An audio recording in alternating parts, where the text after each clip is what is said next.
கர்த்தருடைய பரிசுத்த நாமத்துக்கு மகிமை உண்டாவதாக. Glory be to the holy name of the Lord. దేవుని యొక్క పరిశుద్ధ నామమునకు మహిమ కలుగును గాక. இந்த காலைவேளை கர்த்தருடைய சாட்சிகளுக்காக நாம் கர்த்தரை ஸ்தோத்திரம் பண்ணுவோம். For all the testimonies the Lord raised in the midst of us, let us all praise the Lord. ఈ ఉదయకాలం ప్రభువు లేపిన సాక్ష్యముల కొరకు స్తోత్రించుదము. స్తోత్రం స్తోత్రం స్తోత్రం స్తోత్రం స్తోత్రం స్తోత్రం స్తోత్రం స్తోత్రం స్తోత్రం స్తోత్రం స్తోత్రం స్తోత్రం. கடந்த 2 வார காலங்களா மழையானது ஓயாமல் பெய்து கொண்டே இருக்கிறது. For the last 2 weeks the rain has been going on raining. గతించిన 2 వారములుగా వర్షం కురియుచున్నది.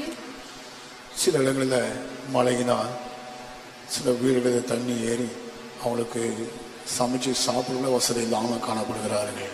Sometimes due to heavy rain, water level increases in some places. As a result, water floods into houses. Therefore, they are not even able to prepare food for themselves and eat thereof. కొన్ని స్థలములందు చూచినప్పుడు యొక్క భారీ వర్షాన్ని బట్టి ఇళ్ళలో నీళ్లు వచ్చటను బట్టి వంట కూడా చేసుకొని తినలేనటువంటి స్థితిలో కనిపించున్నారు. சில விசுவாசிகள் அவிதமாக கஷ்டப்படுகிறார்கள். சில பொதுமக்களும் கூட அவிதமாக கஷ்டப்படுகிறார்கள். Some believers therefore suffer much due to that. So also all certain public. ఇలాగన కొంతమంది విశ్వాసులు కష్టపడుచున్నారు, బయట జనులు కూడా కష్టపడుచున్నారు. இவ்விதமாய் கஷ்டப்படுவதான எல்லாரும் நினைத்து குழந்தைகளை நம் கர்த்தரை ஸ்தோத்திரம் பண்ணுவோம். ஸ்தோத்திரம் ஸ்தோத்திரம் ஸ்தோத்திரம் ஸ்தோத்திரம் ஸ்தோத்திரம் ஸ்தோத்திரம் ஸ்தோத்திரம் ஸ்தோத்திரம் ஸ்தோத்திரம் ஸ்தோத்திரம் ஸ்தோத்திரம் ஸ்தோத்திரம் ஸ்தோத்திரம் ஸ்தோத்திரம் ஸ்தோத்திரம் ஸ்தோத்திரம் ஸ்தோத்திரம் ஸ்தோத்திரம். இயற்கையில் அனுகூலமாக்கி அவருடைய கஷ்டத்திலிருந்து கர்த்தர் விடுவிக்க வேண்டும். The Lord will have to make the weather favorable and deliver them from the difficulties. వాతావరణమును ప్రభువు అనుకూలంగా మార్చి వారి యొక్క కష్టములను తొలగించవలెను. அதுக்காக ஸ்தோத்திரம் பண்ணுவோம். ஸ்தோத்திரம் ஸ்தோத்திரம் ஸ்தோத்திரம் ஸ்தோத்திரம் ஸ்தோத்திரம் ஸ்தோத்திரம் ஸ்தோத்திரம் ஸ்தோத்திரம் ஸ்தோத்திரம். கர்த்தர் நமக்கு ஏராளமான கிருபைகளை தருகிறார். The Lord unto us gives abundance of His grace. దేవుడు మనకు విస్తారమైన కృపలను ఇచ్చుచున్నారు. கொஞ்சம் எக்கோ ஓடுது, எக்கோ கொஞ்சம் கட் பண்ணுங்க. அதிகமான கிருபைகளை கர்த்தர் தருகிறார். The Lord unto us give abundance of His grace. దేవుడు మనకు అధికమైన కృపలు ఇచ్చుచున్నారు. ஒவ்வொரு நாளும் காலைதோறும் அவருடைய கிருபைகள் புதியது என்று வேதத்தில் வாசிக்கிறோம். And in the Bible we read that His grace mercy is new every morning. ప్రతి ఉదయకాలమున ఆయన యొక్క కృప నూతనముగా పుట్టుచున్నదని చదువుచున్నాము. ஊழியர்களாய் எங்களுக்கும் அதிகமான கிருபைகளை தருகிறார். விசுவாசில உங்களுக்கு கூட அதிகமான கிருபைகளை கர்த்தர் தருகிறார். And to us the servants of God the Lord give abundance of grace, and even to you as believers ye are, God give you more and more grace. దైవ సేవకులకు విశ్వాసులకు కావాల్సినటువంటి ధారాళమైన కృపను ప్రభువు ఇచ్చుచున్నారు. வருஷ கடைசியில் வந்தால் நாம் ஒவ்வொருவரும் கூட ஆண்டுடைய கிருபைகளை அனுபவிக்க வேண்டும். ஆண்டுடைய கிருபைகளுக்காக நாம் நன்றி செலுத்த வேண்டும். Even as we have come to the last phase of this year we will have to experience the grace of God, and we will have to be thankful unto the Lord, unto the grace of God to us. సంవత్సరాంతమునకు వచ్చినటువంటి మనము దేవుని యొక్క కృపలను అనుభవించవలెను. దేవుని యొక్క కృపల నిమిత్తము మనం కృతజ్ఞతలు చెల్లించవలెను. இதுவரைக்கும் நாம் ஜீவித்தது, இதுவரைக்கும் நாம் நடத்தி வந்தது எல்லாம் கர்த்தருடைய கிருபைகளே. Thus far we lived, and thus far we have been led all by the grace of God. మనం ఇంతవరకు జీవించినది, ఇంతవరకు నడిచి వచ్చినది దేవుని యొక్క కృపయే. நம்முடைய சொந்த பலமோ சொந்த ஞானமோ அல்ல, எல்லாம் ஆண்டவருடைய கிருபைகள் தான். கிருபை தான் இதுவரைக்கும் நம்மை நடத்தி வந்தது. It was not because of our self strength or self wisdom. It was the grace of God that led us thus far till today. మన యొక్క సొంత జ్ఞానమో మన యొక్క సొంత బలమో కాదు, దేవుని యొక్క కృప చేతనే ఇంతవరకు వచ్చినాము. இதுவரைக்கும் என்னை கர்த்தருடைய கிருபைகள் என்னை வழி நடத்தி வந்தது என்று எத்தனை பேர் சொல்ல போறீங்க? How many of you will confess thus far it is the grace of God that led me through? అవును, ఇంతవరకు దేవుని యొక్క కృపే నన్ను నడిపించినదని ఎంతమంది చెప్పగలరు? అనేకుடைய స్తోత్రத்தினால் கிருபை பெருகுகிறது வாசிக்கிறோம். துதித்து தேவனுடைய கிருபைகளை பெற்றுக்கொள்ளுங்க. In the Bible we read, by the multitudes of praises the grace abound, therefore by praising only we receive grace. అనేకులు స్తోత్రించడం వల్ల కృప పెరుగుచున్నదని మనం చదువుచున్నాము. దేవుని స్తుతించి కృపను పొందుకొనండి. స్తోత్రం స్తోత్రం స్తోత్రం స్తోత్రం స్తోత్రం స్తోత్రం స్తోత్రం స్తోత్రం స్తోత్రం. స్తోత్రం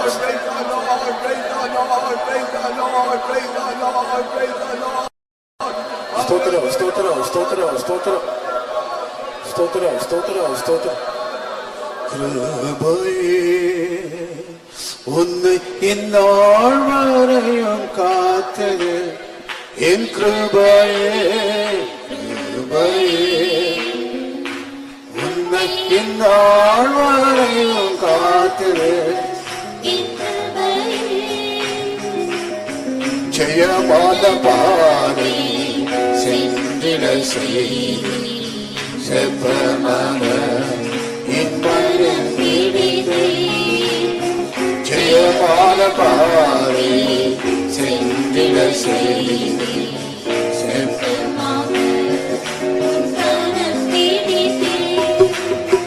ஜெய ஜெய கீதங்கள் தோனி தீர செய்தே ஜெய ஜெய கீதங்கள் தோனி தீர செய்தே சேவை செய்ய உங்களை தந்தேனே சேவை செய்ய உங்களை தந்தேனே கிருபையே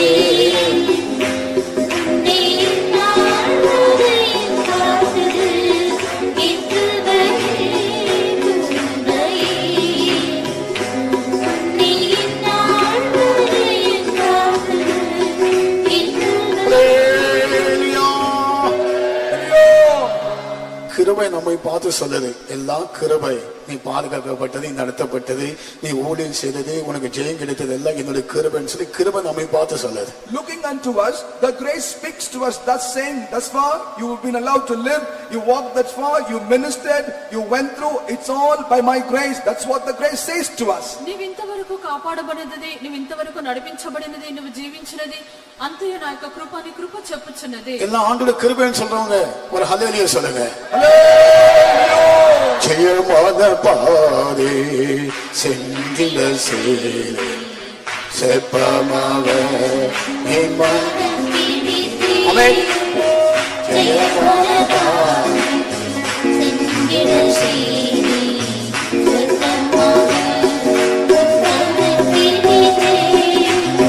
ஜெய ஜெய கீதங்கள் தோனி தீர செய்தே ஜெய ஜெய கீதங்கள் தோனி தீர செய்தே சேவை செய்ய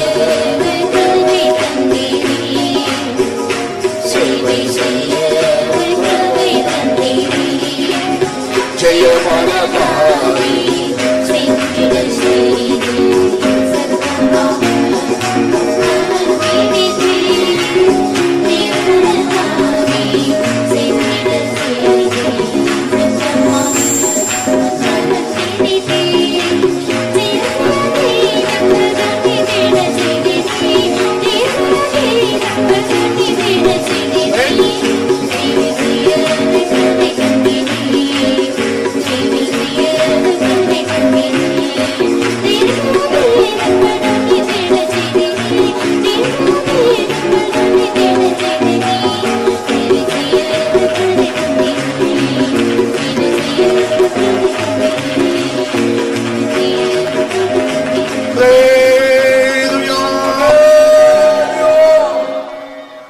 కర్తృ పరిశుద్ధనామమునకు స్తోత్రం. Praise be to the holy name of the Lord. దేవుని యొక్క పరిశుద్ధ నామమునకు స్తోత్రము. உபாகமம் 2ஆம் அதிகாரம் 2-3 வசனங்களை வாசிப்போம். Deuteronomy chapter 2 verses 2 and 3. ద్వితోపదేశ కాండము 2వ అధ్యాయము 2-3 వాక్యములు. உபாகமம் 2ஆம் அதிகாரம் 2-3 வசனங்களை வாசிப்போம். அப்பொழுது கர்த்தர் என்னை நோக்கி, நீங்கள் இந்த மலை நாட்டை சுற்றி திரிந்தது போதும், வடக்கே திரும்புங்கள். The Lord spake unto me, saying, Ye have compassed this mountain long enough, turn you northward. మరియు యెహోవా నాతో చెప్పినట్లు మనము తిరిగి ఎర్ర సముద్ర మార్గమున అరణ్యమునకు ప్రయాణమై పోయి బహుదినములు సేయూరు మాన్యము చుట్టూ తిరిగితిమి. అంతటా యెహోవా నాకు ఇలాగ సెలవిచ్చెను, మీరు ఈ మన్నెము చుట్టూ తిరిగిన కాలము చాలును, ఉత్తర దిక్కుకు తిరుగుడి. మరియు నీవు ప్రజలతో ఇట్లనుము, യഹോവ എന്നോട് കൽപ്പിച്ചത്, നിങ്ങൾ ഈ പർവ്വതം ചുറ്റി നടന്നത് മതി, വടക്കോട്ട് തിരിവീൻ. கர்த்தருடைய பரிசுத்த நாமத்துக்கு மகிமை உண்டாதாக. Glory be to the holy name of the Lord. దేవుని యొక్క పరిశుద్ధ నామమునకు మహిమ కలుగును గాక. இஸ்ரவேல் ஜனங்கள் எகிப்து தேசத்தை விட்டு கானான் தேசத்துக்கு போய் சேர வரைக்கும் எத்தனை இடங்களில் அவர்கள் பாளையம் இருந்தார்கள். Since the people of Israel left the land of Egypt and reached into the land of Canaan, in multiple places they had to camp. ఇశ్రాయేలు ఇశ్రాయేలు జనులు వారు ఐగుప్తు నుండి బయలుదేరి కనాను దేశంలోకి చేరినటువంటి మార్గం మధ్యలో పలు స్థలంలో వారు దిగి ఉన్నారు. குறிப்பிட்ட ஒரு இடத்துக்கு வந்தபோது அவர்கள் சேயீர் மலை நாட்டை சுத்தி கொண்டே இருந்தார்களாம். When they had come to a particular place, it is mentioned here, the hill country of Seir, they've been going on rounding. వారు ఒక గుర్తింపబడినటువంటి స్థలం అనగా షేరు మన్యమునకు వచ్చినప్పుడు అక్కడ తిరుగులాడుచుండిరి. முதலாம் வசனத்துல வாசிக்கிறோம், அநேக நாட்கள் நாங்கள் சேயீர் மலையை சுத்தி கொண்டே இருந்தோம் என்று மோசே சொல்லுகிறார். And the Moses therefore says, as we read the very first verse, that we compassed Mount Seir many days. మొదటి వాక్యం అందు చెప్పబడుచున్నది, మోషే చెప్పుచున్నాడు, మేము అనేక దినములు షేరు మన్యం చుట్టూ తిరుగుతిమి.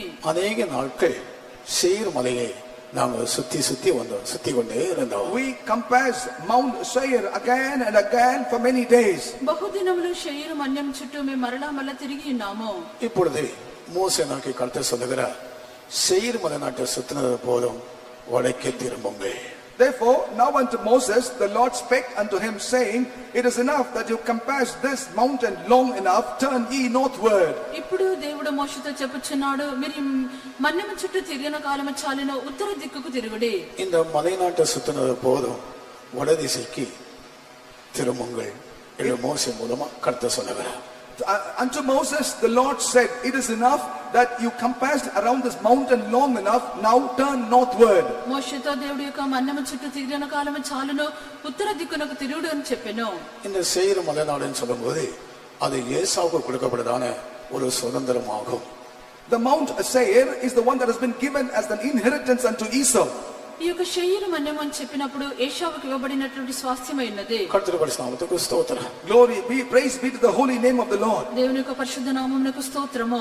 ஏசாவுக்கு கொடுக்கப்படுதான சுதந்திரமாகிய இந்த சேயீர் மலை நாடு சுத்தினது போதும், இனி வடதிசைக்கு திரும்புங்கள் என்று கர்த்தர் சொல்லுகிறார். The Lord spake unto them, saying, it is enough that you compassed around this Mount Seir, which has been given unto Esau as an inheritance, therefore you turn northward. ఈ యొక్క ఏశావుకు స్వాస్థ్యముగా ఇవ్వబడినటువంటి షేరు మన్యము చుట్టూ తిరిగినది చాలును, ఉత్తర దిక్కుకు తిరుగుడని చెప్పెను.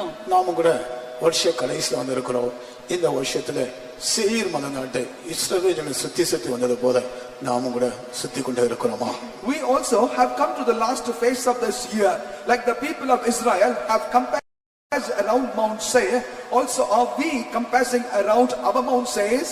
మనము అక్కడ సంవత్సరం యొక్క అంతమునకు వచ్చినాము. ఇశ్రాయేలు షేరు మన్యము చుట్టూ తిరిగినట్లుగా మనము కూడా తిరిగి ఉందుము. ஏசாவுக்கு கொடுக்கப்படுதான அந்த சுதந்திரமாகி சேயீர் மலை நாட்டை இஸ்ரவேலை சுத்தி வந்தது போல நாமும் கூட ஏசாவுடைய அந்த மலை நாடை நாம் சுத்தி கொண்டிருக்கிறோமா? Mount Seir had been given as an inheritance unto Esau, and the people of Israel compassed around that mount in the same manner. Are we also camping around or compassing around the inheritance like the Mount Seir given unto Esau? ఏశావుకు స్వాస్థ్యముగా ఇవ్వబడినటువంటి share మన్యము చుట్టూ ఇశ్రాయేలు జనులు తిరిగినట్లుగా మనము కూడా ఇలా తిరుగుచున్నామా? ஏசாவுக்கு சம்பந்தப்படுத்தி சில காரியங்கள் நான் சொல்லுகிறேன். அந்த சுபாவங்கள், அந்த காரியங்கள் நம்முடைய ஜீவிதத்தில் இருந்தால் நாம கூட இஸ்ரவேல் ஜனங்க போல சேயீர் மலை நாடு சுத்தி கொண்டே இருக்கிறோம். Comparing unto Esau, I will be presenting to you some characters. If we also going around like that, then we also like people that go around Mount Seir. ఏశావును పోల్చి కొన్ని కార్యములు చెప్పేదను. ఏశావుకు ఉండినటువంటి స్వభావములు అవి మళ్ళీ ఉండినట్లయితే మనము కూడా ఈ యొక్క షేరు మన్యము చుట్టూ తిరుగుచున్నట్లే. தேவஜனமாகிய நாம் வருஷ கடைசியில் வந்திருக்கிறோம். நம்முடைய ஜீவிதத்துல இந்த ஏசாவுடைய சுபாவம் காணப்பட்டால் இஸ்ரவேல் ஜனங்கள் சேயீர் மலையை சுத்தினது போல நாம கூட இந்த மலை நாடை சுத்தி வருகிறோம். Even as we are the people of God, we have come to the last phase of this year.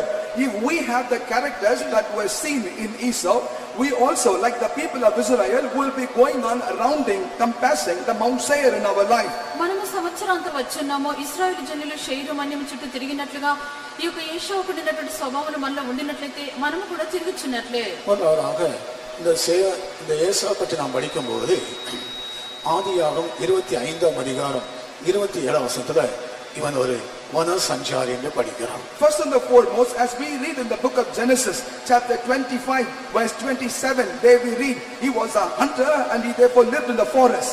మొదటిగా ఆదికాండము 25వ అధ్యాయం 27వ వాక్యము చదివినప్పుడు ఏశావు అతడు అరణ్యవాసి అయినాడు. யாக்கோபு குணசாலியும் குடாரவாசி இருந்தால் ஆனா ஏசாவோ வன சஞ்சாரியா இருந்தார். Jacob was a calm man. He lived in the tents, but Esau was a hunter who lived in the forest. యాకోబు అయితే సాధువై గుడారములో నివసించుండెను, ఏశావు అయితే అతడు వేటాడుటందు నేర్పరి అని అరణ్యవాసిగా ఉండెను. வாசிங்க. இந்த பிள்ளைகள் பெரியவர்கள் ஆனபோது ஏசா வேட்டையில் வல்லவனும் பண சஞ்சாரியுமாய் இருந்தான். யாக்கோபு குணசாலியும் கூடான வாசியுமாய் இருந்தான். The boys grew, and Esau was a cunning hunter, a man of the field, and Jacob was a plain man dwelling in tents. ஏசா வனசஞ்சாரியா இருந்தான்னு படிக்கிறோம். We read here, Esau was a man of the field. ఏశావు అరణ్యవాసి అయినాడు. யாக்கோபு கூடாரவாசி இருந்தான், ஆனா ஏசாவோ வனசஞ்சாரியா இருக்கிறான். Jacob dwelt in the tents, but Esau lived in the fields. యాకోబు అయితే సాధువై గుడారంలో నివసించెను, ఏశావు అయితే అరణ్యవాసిగా ఉండెను. இந்த ஏசாவுக்கு குடார ஜீவியம் தெரியாது. ஏசாவுக்கு குடார ஜீவியம் தெரியாது. This Esau did not know to live in the tents. ఈ యొక్క ఏశావుకు గుడార జీవితం ఇష్టం లేదు. இந்த ஏசாவு குடார ஜீவியம் தெரியாது, இஷ்டம் లేదు కదా, தெரியாது. This Esau does not know to live in the tents at all. ఏశావుకు గుడారంలో నివసించుట తెలియదు. அவனு காலையில வனத்துக்கு போவான், எத்தனை மணிக்கு வீட்டுக்கு வருவான்னு தெரியாது. வனத்துல வன சஞ்சாரம் இருந்து அந்த காட்டு மிருகங்களோட சஞ்சரித்து கொண்டு இருப்பான் போல் தெரியாது. He will leave home in the morning. No one will know as to what time he will return. He will be in the field, coexisting together with the creatures of the field. ఉదయమున ఇంటికి వెళ్ళినట్లయితే సాయంకాలం ఎప్పుడు ఇంటికి వచ్చినో తెలియదు, ఆ అరణ్యంలో తిరుగుచుండును. என்னோட ஜீவித்துல தேவனை கூட்டவே கிடையாது, தேவனை துதித்தது கிடையாது, ஜெபித்தது கிடையாது, தேவனே என்று கூப்பிடக்கூடியதான ஒரு அனுபவம் கூட ஏசாவுக்கு கிடையாது. Therefore Esau did not in his life have an experience of calling unto God, praising unto God, or praying unto God anytime.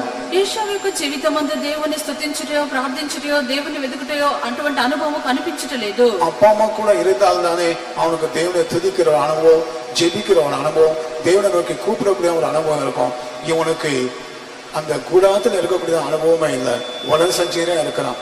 எப்படி தேவனை துதிக்க முடியும்? If only he stayed with the parents, he would have had the experience of knowing God, calling unto God, praising God and praying. But he all the time lived in the field. Therefore, how at all he will have the experience of crying unto God, praising God and praying to God? ఇతనికి తండ్రితో ఉండనటువంటి అనుభవము, గుడారంలో ఉండనటువంటి అనుభవము లేదు. అందుచేత దేవుని స్తుతించుటయో ప్రార్థించుటయో దేవుని చూసి మొరపెట్టుటయో లేదు. அதுபோல நம்முடைய ஜீவித்துல தேவனை துதிக்காமலும் ஜெபிக்காமலும் தேவனை நோக்கி கூப்பிடக்கூடியதான ஒரு அனுபவம் இல்லாமல் போனா நாம கூட இந்த ஏசாவுடைய அந்த மலைநாட்டை சுத்தி வருகிறோம். In the same manner, if we also did not have the experience in our life of calling unto God, praising God and praying unto God, we are like this Esau going about this mountain, the hill country, Seir, again and again. ఆ రీతిగానే మనము కూడా ప్రార్థించకుండా దేవుని స్తుతించకుండా దేవునికి మొరపెట్టకుండా ఉండినట్లయితే ఏశావు యొక్క స్వాస్థ్యమైన మన్యము చుట్టూ మనం తిరిగి వచ్చినాము. உலகத்துல சஞ்சாரித்துக் கொண்டிருக்கிறான், ஆனால் தேவனோடு சஞ்சரிக்கக்கூடியதான ஒரு அனுபவம் இவனுக்கு இல்லை. He lived in the field. He did not have the experience of living together with God. అరణ్యమందు అతడు సంచరించినాడు, అయితే దేవునితో సంచరించినటువంటి అనుభవం లేదు. மனசாட்சிக்காக ஜீவித்ததான யோனோக்கு தேவனோட சஞ்சரிக்கிற ஒரு அனுபவம் இருந்தது. இவனுக்கோ தேவனோட சஞ்சரிக்கிற ஒரு அனுபவம் இல்ல, வனத்துல சஞ்சரித்துக் கொண்டிருக்கிறார். Enoch, who lived in the dispensation of conscience, had the experience of dwelling together with God. But this man did not have the experience of dwelling with God, but he dwelt in the field. మనసాక్షి కాలమందు ఉండినటువంటి హానోకు దేవునితో నడిచినాడు, అయితే ఇతనికైతే దేవునితో నడిచినటువంటి అనుభవం లేదు. தேவனோட சஞ்சரிக்கிற அனுபவம், தேவனை துதிக்கிற அனுபவம், ஜெபிக்கிற அனுபவம் நமக்குள்ள இல்லாமல் போனால் இது ஏசாவுடைய ஒரு சுபாவம் ஆகும். If we do not have the experience of walking with God, praising God and praying unto God, then we also would be like this Esau who dwelt in the field. దేవునితో నడిచినటువంటి అనుభవము, దేవుని యుద్ధ ప్రార్థించినటువంటి అనుభవము, స్తుతించినటువంటి అనుభవం లేకుండా ఉండినట్లయితే ఇది ఏశావు యొక్క స్వభావం అయినది. வருஷ கடைசியில் வந்திருக்கிறோமே, நம்முடைய ஜெப ஜீவித்தை நாம் நஷ்டப்படுத்தி இருக்கிறோமா? நாம் தேவனை துதிக்கிற அனுபவத்தை நஷ்டப்படுத்தி இருக்கிறோமா? தேவனை கூப்பிடக்கூடியதான அனுபவங்களை நஷ்டப்படுத்தி இருக்கிறோமா? யோசித்து பாருங்கள். We have come to the last phase of this years. Let us examine and think and see if we have wasted a life of praising God, praying unto God, walking and crying unto our God. మనము సంవత్సరాంత వరకు వచ్చినాము, దేవుని యుద్ధ ప్రార్థించినటువంటి విషయము, స్తుతించినటువంటి విషయము, దేవుని చూసి మొరపెట్టినటువంటి విషయమందు మనం ఎలాగన ఉన్నామని చెప్పి పరిశీలించుకొనేదము. தேவ ஜனமாகிய நாம் ஒவ்வொரு நாளும் தேவனை துதிக்க வேண்டும், ஜெபிக்க வேண்டும், தேவனை கூப்பிட வேண்டும். அந்த அனுபவம் நமக்குள்ள நஷ்டப்பட்டு போனால் நாம் சேயீர் மலையை சுத்தி கொண்டிருக்கிறோம் என்பதை விளங்கிக் கொள்ள வேண்டும். Even as we are the people of God, we need to praise God daily. We need to cry unto our God daily. We need to pray to God daily. If we have wasted these experiences, we are like Esau, or then going around the hill country Seir. దేవుని యొక్క జల్లమైనటువంటి మనము అనుదినము దేవుని స్తుతించవలెను, ప్రార్థించవలెను, మొర్రపెట్టవలెను. ఈ యొక్క అనుభవముల మనలో లేకుండా పోయినట్లయితే ఈ యొక్క మన్యము చుట్టే మనం తిరుగుచున్నాము. அடுத்ததாக இந்த ஏசாவை பற்றி படிக்கும் போது அவருடைய ஜீவிதத்துல ஒரு பழைய பகை இருந்ததா. Subsequently, as we further read about the life of Esau, we note he had an old enmity. తరువాత యొక్క ఏశావును గురించి మనం చదివినప్పుడు అతని జీవితమందు పాత పగ ఉండెను. எசேக்கியேல் புஸ்தகம் 35ஆம் அதிகாரம் 5ஆம் வசனம் வாசிக்கும் போது இந்த ஏசாவை பற்றி வாசிக்கும் போது இவனுக்குள்ள ஒரு பழைய பகை இருந்தது. As we read the book of Ezekiel, chapter 35, verse 5, there we read this Ezekiel had an age-old enmity. యెహెజ్కేలు గ్రంథము 35వ అధ్యాయము 5వ వాక్యమందు అతడు పాత పగను కలిగి ఉన్నాడు. நீ பழைய பகையை வைத்து Thou hast had a perpetual hatred. பழைய பகையை வைத்துக் கொண்டு இந்த ஏசாவுக்குள்ள ஒரு பழைய பகை இருந்தது. This Esau had a perpetual hatred. ఈ యొక్క ఏశావు యందు ఎడతెగని లేక పాత పగ కలిగి ఉండెను. யாக்கோபுக்கு விரோதமா இவருடைய ஜீவிதத்துல ஒரு பழைய பகையை வைத்துக் கொண்டிருக்கிறார். Against Jacob in his life, he had this perpetual hatredness. యాకోబునకు విరోధముగా అతడు పాత పగను ఉంచుకుని ఉన్నాడు. தன்னுடைய சொந்த சகோதரனாகிய கூட பிறந்த சகோதரனாகிய யாக்கோபுக்கு விரோதமா பழைய பகையை வைத்துக் கொண்டிருக்கிறார். His own blood-born brother against Jacob, he has had this perpetual hatredness. తన యొక్క సొంత సహోదరుడు, తన యొక్క తోడబుట్టినటువంటి సహోదరుడు అతని ఎడల పాత పగను ఉంచుకుని ఉన్నాడు. தேவன் நமக்கு வருஷங்களை கூட்டி தருகிறார், காலங்களை கூட்டி தருகிறார், ஆயுஷ் நாட்களை கூட்டி தருகிறார். நாம கூட பழைய பகையை வைத்து கூட ஜீவித்தால் இந்த இஸ்ரவேல் ஜனங்கள் சேயீர் மலையை சுத்தினது போல நாம கூட இந்த மலை நாட்டை சுத்தி கொண்டிருக்கிறோம். Unto us the Lord is adding years, seasons, and the times and the days to our life. But if we also have this perpetual hatredness against our brethren, we also all like Esau and the people of Israel are going around the mountain Seir. దేవుడు మనకు సమయములను కాలములను పొడిగించున్నారు, మనకు ఆయుష్ కాలంలో పెంచున్నారు. అయితే మనం ఈ పాత పగను ఉంచుకున్నట్లయితే ఇశ్రాయేలు జనులు మన్యము చుట్టూ తిరిగినట్లుగా మనమును తిరుగుచున్నాము. இத்தனை வருஷங்கள் இந்த பகையை வைத்துக் கொண்டு நாம் ஜீவிக்க முடியும். For how many years we could continue to live having this hatredness in us? ఎన్ని సంవత్సరముల యొక్క పగను ఉంచుకొని జీవించగలరు? தேவன் நமக்கு ஒப்புரவாக்குதான ஒரு சந்தர்ப்பத்தை தரும்போது நாம் ஒப்புரவாக வேண்டும். அதுல தேவனுடைய ஆசீர்வாதங்கள் அடங்கி இருக்கிறது. When the Lord gives us an opportunity to reconcile, we should immediately reconcile, for the blessings of the Lord are contained in reconciliation. దేవుడు మనకు వారితో సమాధాన పడినటువంటి సందర్భములు ఇచ్చినప్పుడు వారితో మనం సమాధాన పడవలెను. சகோதரிகளோ யாராவது உங்களுடைய ஜீவித்துல ஒப்புரவாகாமல் ஐக்கியப்படாமல் பழைய கஷ்டப்பட வைராகிகளை வைத்துக் கொண்டிருந்தால் இந்த வருஷ கடைசியில ஐக்கியப்படுங்க. அப்பொழுது தேவன் நம்மை ஆசீர்வதிப்பார். Whether brothers or sisters, if you still have this hatredness in you, even at the end of this year, you reconcile with that person with whom you have hatredness, then the Lord will bless you. సహోదరులు ఎవరైనా పాత పగను ఉంచుకొని సమాధానం ఐక్యత లేకుండా ఉండినట్లయితే ఈ యొక్క సంవత్సరాంతమున నీ సమాధాన పడవలెను. தேவச்சனமாய் நாம் ஒரு தகப்பனுடைய பிள்ளைகள் போல இருக்கிறோம். எல்லாரும் ஐக்கியம் இருக்க வேண்டும். ஒருவரோடு பேசாமல் ஐக்கியப்படாமல் கசுப்புகள் வைராகிகளை வைத்துக் கொண்டிருந்தால் அதான் ஏசாவுடைய சுபாவம். Even as we are the people of God, we are all as the children of one father. Therefore we must not have any bitterness, we must not have any hatredness and enmity. If we have still, we have the characters of Esau in us.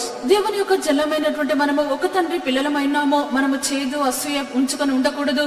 ఒకరితో ఒకరు సమాధాన పడవలెను. கசுப்புகளை வைராகிகளை வைத்துக் கொண்டு நாம் ஜீவித்தால் தேவன் நமக்கு தரக்கூடியதான ஆசீர்வாதத்தை தர மாட்டார். If we continue to live with hatredness and bitterness in us, then the Lord shall not give unto us the blessings that he desired to give. మనము చేదు అసూయ ఉంచుకొని జీవించినట్లయితే దేవుడు మనకు ఇచ్చినటువంటి ఆశీర్వాదములు మనకి ఇవ్వలేరు. ஏசாவுக்குள்ள பழைய பகை காணப்பட்டது. அதேபோல் நம்முடைய ஜீவிதத்துல யாருக்காவது பழைய பகைகள் இருந்தால் அந்த பகைகளை கர்த்தருடைய சமூகத்தில் அறிக்கை செய்து விட்டு விடுவோமாக. In the life of Esau, this perpetual hatredness was found. In the same manner, if at all, if in any one of us this perpetual hatredness is there, let us discover and leave them behind. ఏషావునందు యొక్క పాత పగ ఉండి ఉన్నది మన యొక్క జీవితమందు కూడా ఎవరి మీద ఎడతెగని యొక్క పగ మనం ఉంచుకొనకూడదు. ఉండినట్లయితే తొలగి తొలగించుకొనిదము. தன்னுடைய சகோதரனை பகைக்கிறவன் மனுஷ கொலைபாதகனா இருக்கிறான் என்று நாம் வாசிக்கிறோம். And we also read, he that hateth his own brother is a manslayer. తన యొక్క సహోదరుని ద్వేషించినటువంటి వాడు నరహంతకుడైనాడు. தன்னுடைய சகோதரனை பகைக்கிறவன் மனுஷ கொலைபாதகன். ஒரு மனுஷனை மரண செய்யறது அவசியம் இல்லை, கொலை செய்யறது அவசியம் இல்லை, பகைத்தால் போதும் அவன் கொலைபாதகன் என்றுதான் வேதம் சொல்லுகிறது. He that hateth his brother is a manslayer. Therefore, it is needless for you to physically kill someone or murder someone. The Bible says, if you hate someone, that is enough for you to be like a murderer. తన యొక్క సహోదరుని ద్వేషించినటువంటి వాడు నరహంతకుడై ఉన్నాడని వాక్యంలో చదువుచున్నాము. మనం ఎవరిని కూడా హత్య చేయని అవసరం లేదు. ఇతరులను మనం ద్వేషించినట్లయితే చాలును, నరహంతకులమైనాము. நம்ம யார் பகைக்கிறார்களோ அவங்களை தான் நாம் அதிகமா நேசிக்கணும். Whoever hates them, we must love more. మనల్ని ఎవరైతే ద్వేషించున్నారో వారిని అధికముగా ప్రేమించవలెను. அவனிடத்துல ஊழியம் செய்து கொண்டிருந்தேன். In a place I was ministering. నేను ఒక స్థలంలో సేవ చేయించి ఉంటిని. அந்த இடத்துல ஊழியம் செய்து கொண்டிருக்கும்போது ஒரு ஃபேமிலி, ஒரு கன்னட ஃபேமிலி இருந்தார்கள். When I was ministering in that particular place, there was a Kannadiga family. ఆ యొక్క స్థలంలో సేవ చేయనప్పుడు అక్కడ ఒక కన్నడ కుటుంబం ఉండేను. அந்த சகோதரரும் அவங்க மனைவியும் நல்லா படித்தவங்க தான். The brother and the wife, both of them were very well educated. ఆ యొక్క సహోదరుడు అతని యొక్క భార్య బాగా విద్యాభ్యాసం చేసిన వారు. அந்த சகோதரி அப்பா அம்மா நம்முடைய கூட்டத்துக்கு வர ஆரம்பித்தாங்க. The father and mother of the brother started attending our meetings. ఆ యొక్క సహోదరుని యొక్క తల్లిదండ్రులు కూటంలోకి వచ్చిరి. கூட்டத்துக்கு கொஞ்ச நாள் வந்து கொண்டிருந்தாங்க. அவங்க எடுத்த ஞானஸ்தானம் சரியில்லாத அப்படின்னா மறுபடியும் அவங்களுக்கு ஞானஸ்தானம் கொடுப்பதுக்கு நான் ஏற்பாடு செய்தேன். Not only that, they attended our meetings, but we found out that the baptism that they acquired was not appropriate. Therefore, I made arrangements for them to be rebaptized. వారు కూటంలోకి వచ్చి చుండిరి వారు పొందినటువంటి బాప్తిస్మం సరిగా లేదు కనుక మరలా బాప్తిస్మం ఇచ్చుటకు సిద్ధపరిచితిని. అప్పుడు நான் இன்னும் மூப்பனாகவில்லை, எனக்கு ஞானஸ்தானம் கொடுக்க அதிகாரம் இல்லை. சென்டர் பாஸ்டர் வந்து அவங்களுக்கு ஞானஸ்தானம் கொடுத்தார். At that time, I was not yet a elder. Therefore, I did not have the authority to administer baptism. Therefore, when the center pastor had come, he baptized them. ఆ యొక్క సమయంలో బాప్తిస్మం వారికి ఇచ్చిన నిమిత్తము కేంద్ర పాస్టర్ గారు వచ్చి వారికి ఇచ్చి ఉన్నారు. ஞானஸ்தானம் எடுத்த பிற்பாடு எப்படியோ அவருடைய மகனுக்கும் அவருடைய மருமகளுக்கும் இந்த விஷயம் தெரிஞ்சு போச்சு.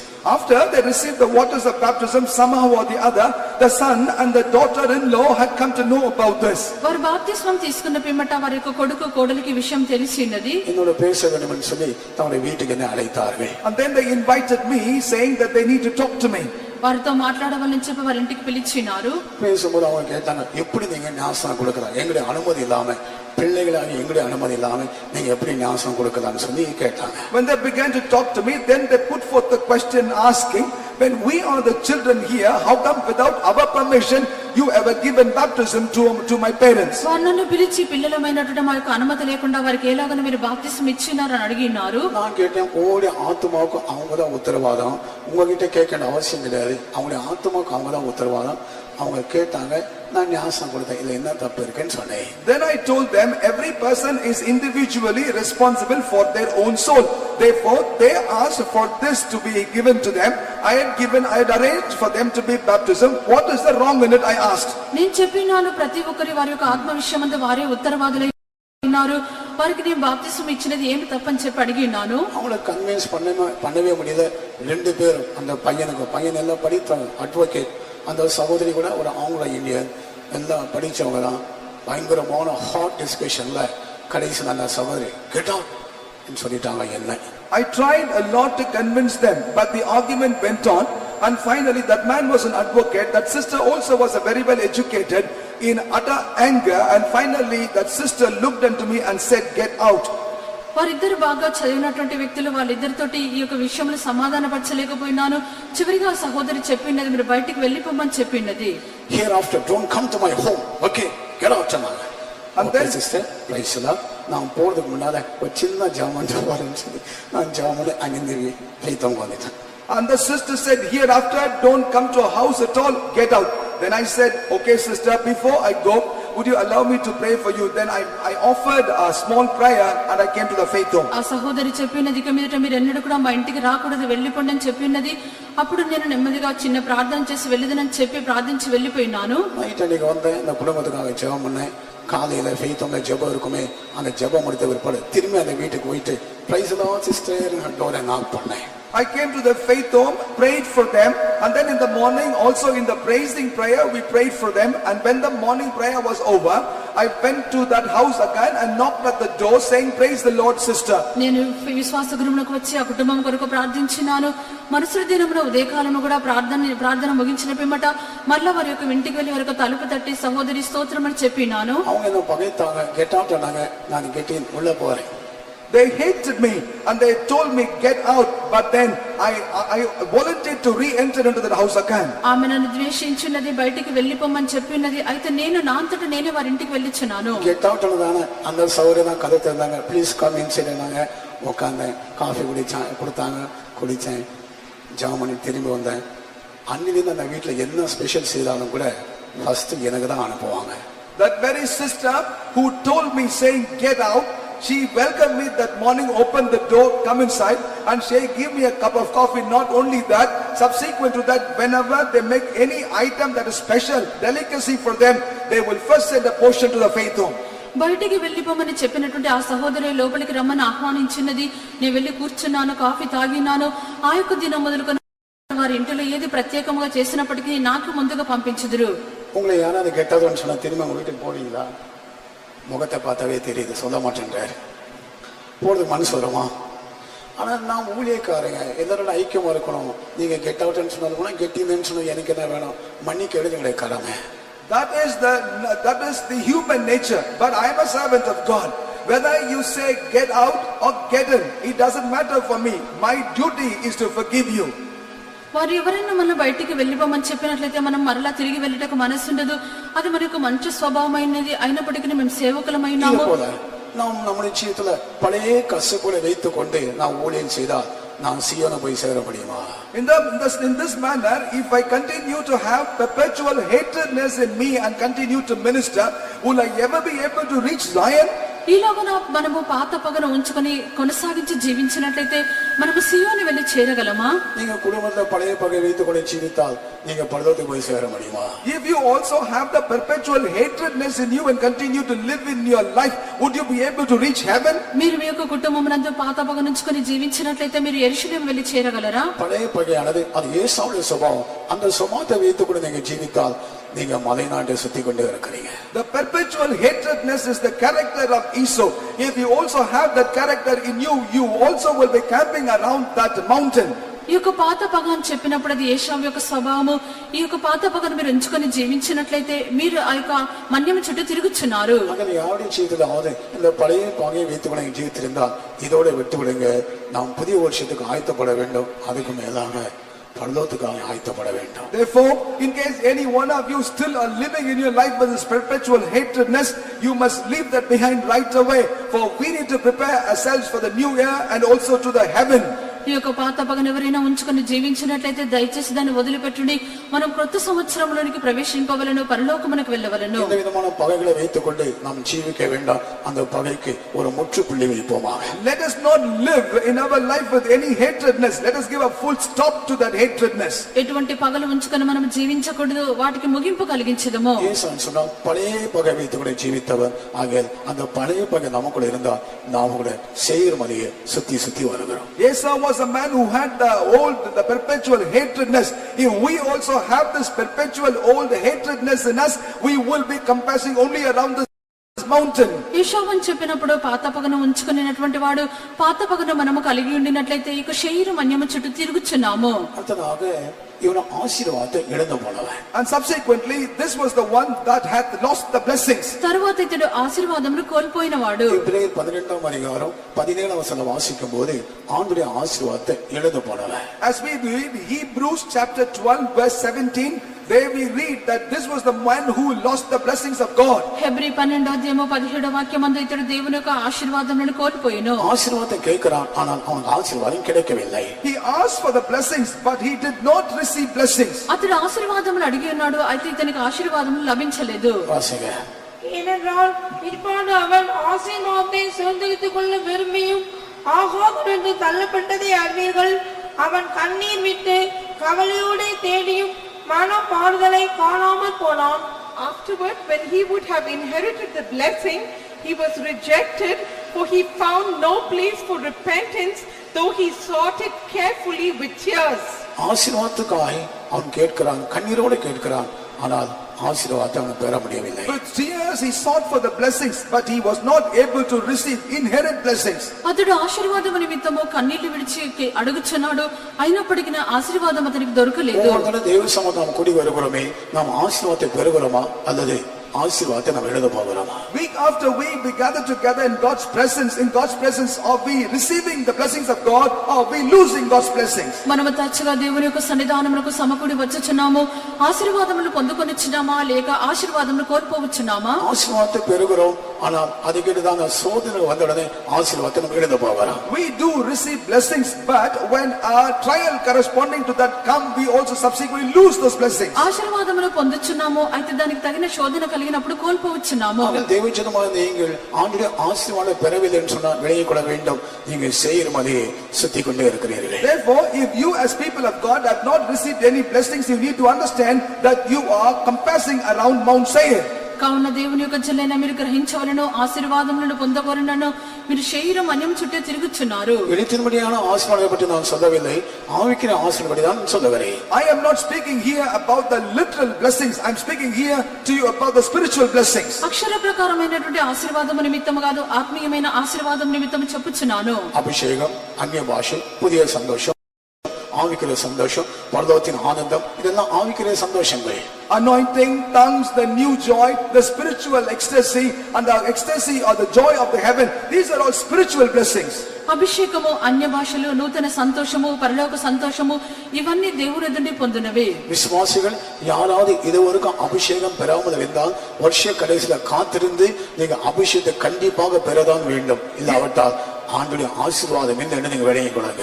If as believers anyone have not yet received the anointing of the Holy Spirit, at the end of this year you will have to tarry in God's presence and must receive the anointing of the Holy Spirit. If you have not received the anointing of the Holy Spirit, please understand you have not yet received the spiritual blessings from God.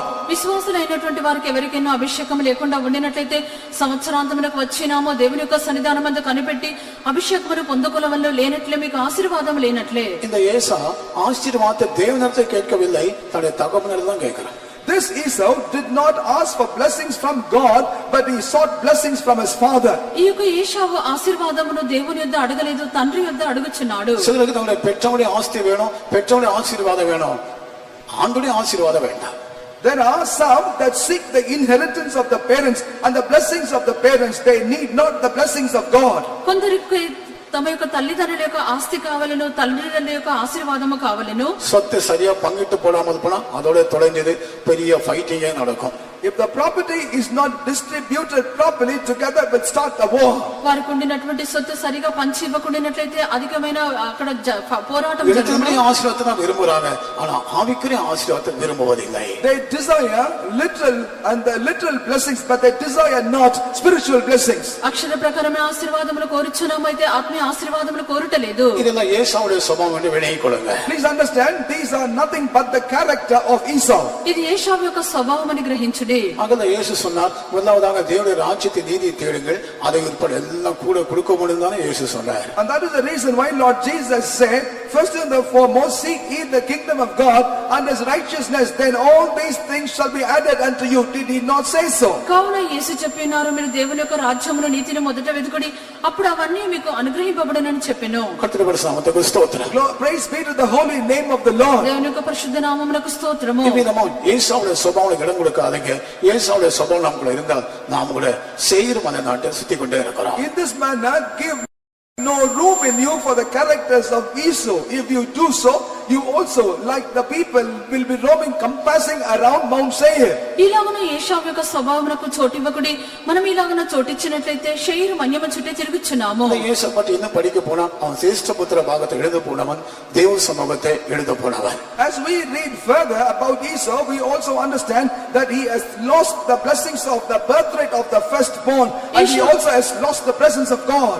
ఏశావును గురించి మనం ఇంకను చదివినట్లయితే అతడు జ్యేష్ఠత్వపు హక్కును కోల్పోయినాడు, దేవుని యొక్క యొక్క సన్నిధిని కోల్పోయినాడు. இது தேவ சமூகத்தை அலட்சியம் பண்ணுவது, தேவ சமூகம் வேண்டாம்னு சொல்லி உதாசீனம் பண்ணுவதற்கு அது அடையாளமாய் சொல்லலாம். And that can be compared unto as to how despising God's presence and also rejecting the presence of God. దేవుని యొక్క సన్నిధాన్ని అలక్ష్యం చేయటం, దేవుని యొక్క సన్నిధి వద్దని నిర్లక్ష్యం చేయటం ఉన్నది. கடைசியாக தேவ சமூகத்திட்ட அவன் தள்ளப்பட்டான், ஆகாதவன் தள்ளப்பட்டான். And finally he was rejected, he was cast off from God's presence. చివరిగా అతడు దేవుని యొక్క సన్నిధానం నుండి భ్రష్టుడిగా త్రోసివేయబడి ఉన్నాడు. இப்படிப்பட்ட சுபாவங்களை வைத்துக் கொண்டு நாம் ஜீவித்தை செய்தால், இந்த ஆவிக்குரிய ஜீவித்தை நாம் செய்து கொண்டால் நாம் சேயீர் மலை நாட்டை சுத்தி கொண்டே இருக்கிறோம். If we continue to live in our spiritual life having these characters, we are but people compares around Mount Seir. ఇటువంటి కార్యములు మన జీవితం అందించుకొని మనం ఉండినట్లయితే మనం ఇంకా నీకు శరీర మన్యము చుట్టూ తిరుగుచున్నాము. இப்பொழுது கர்த்தர் மோசேக்கு சொல்லுகிறார், சேயீர் மலை நாட்டை சுத்தினது போதும், வடதிசைக்கு வடக்கு திரும்புங்க.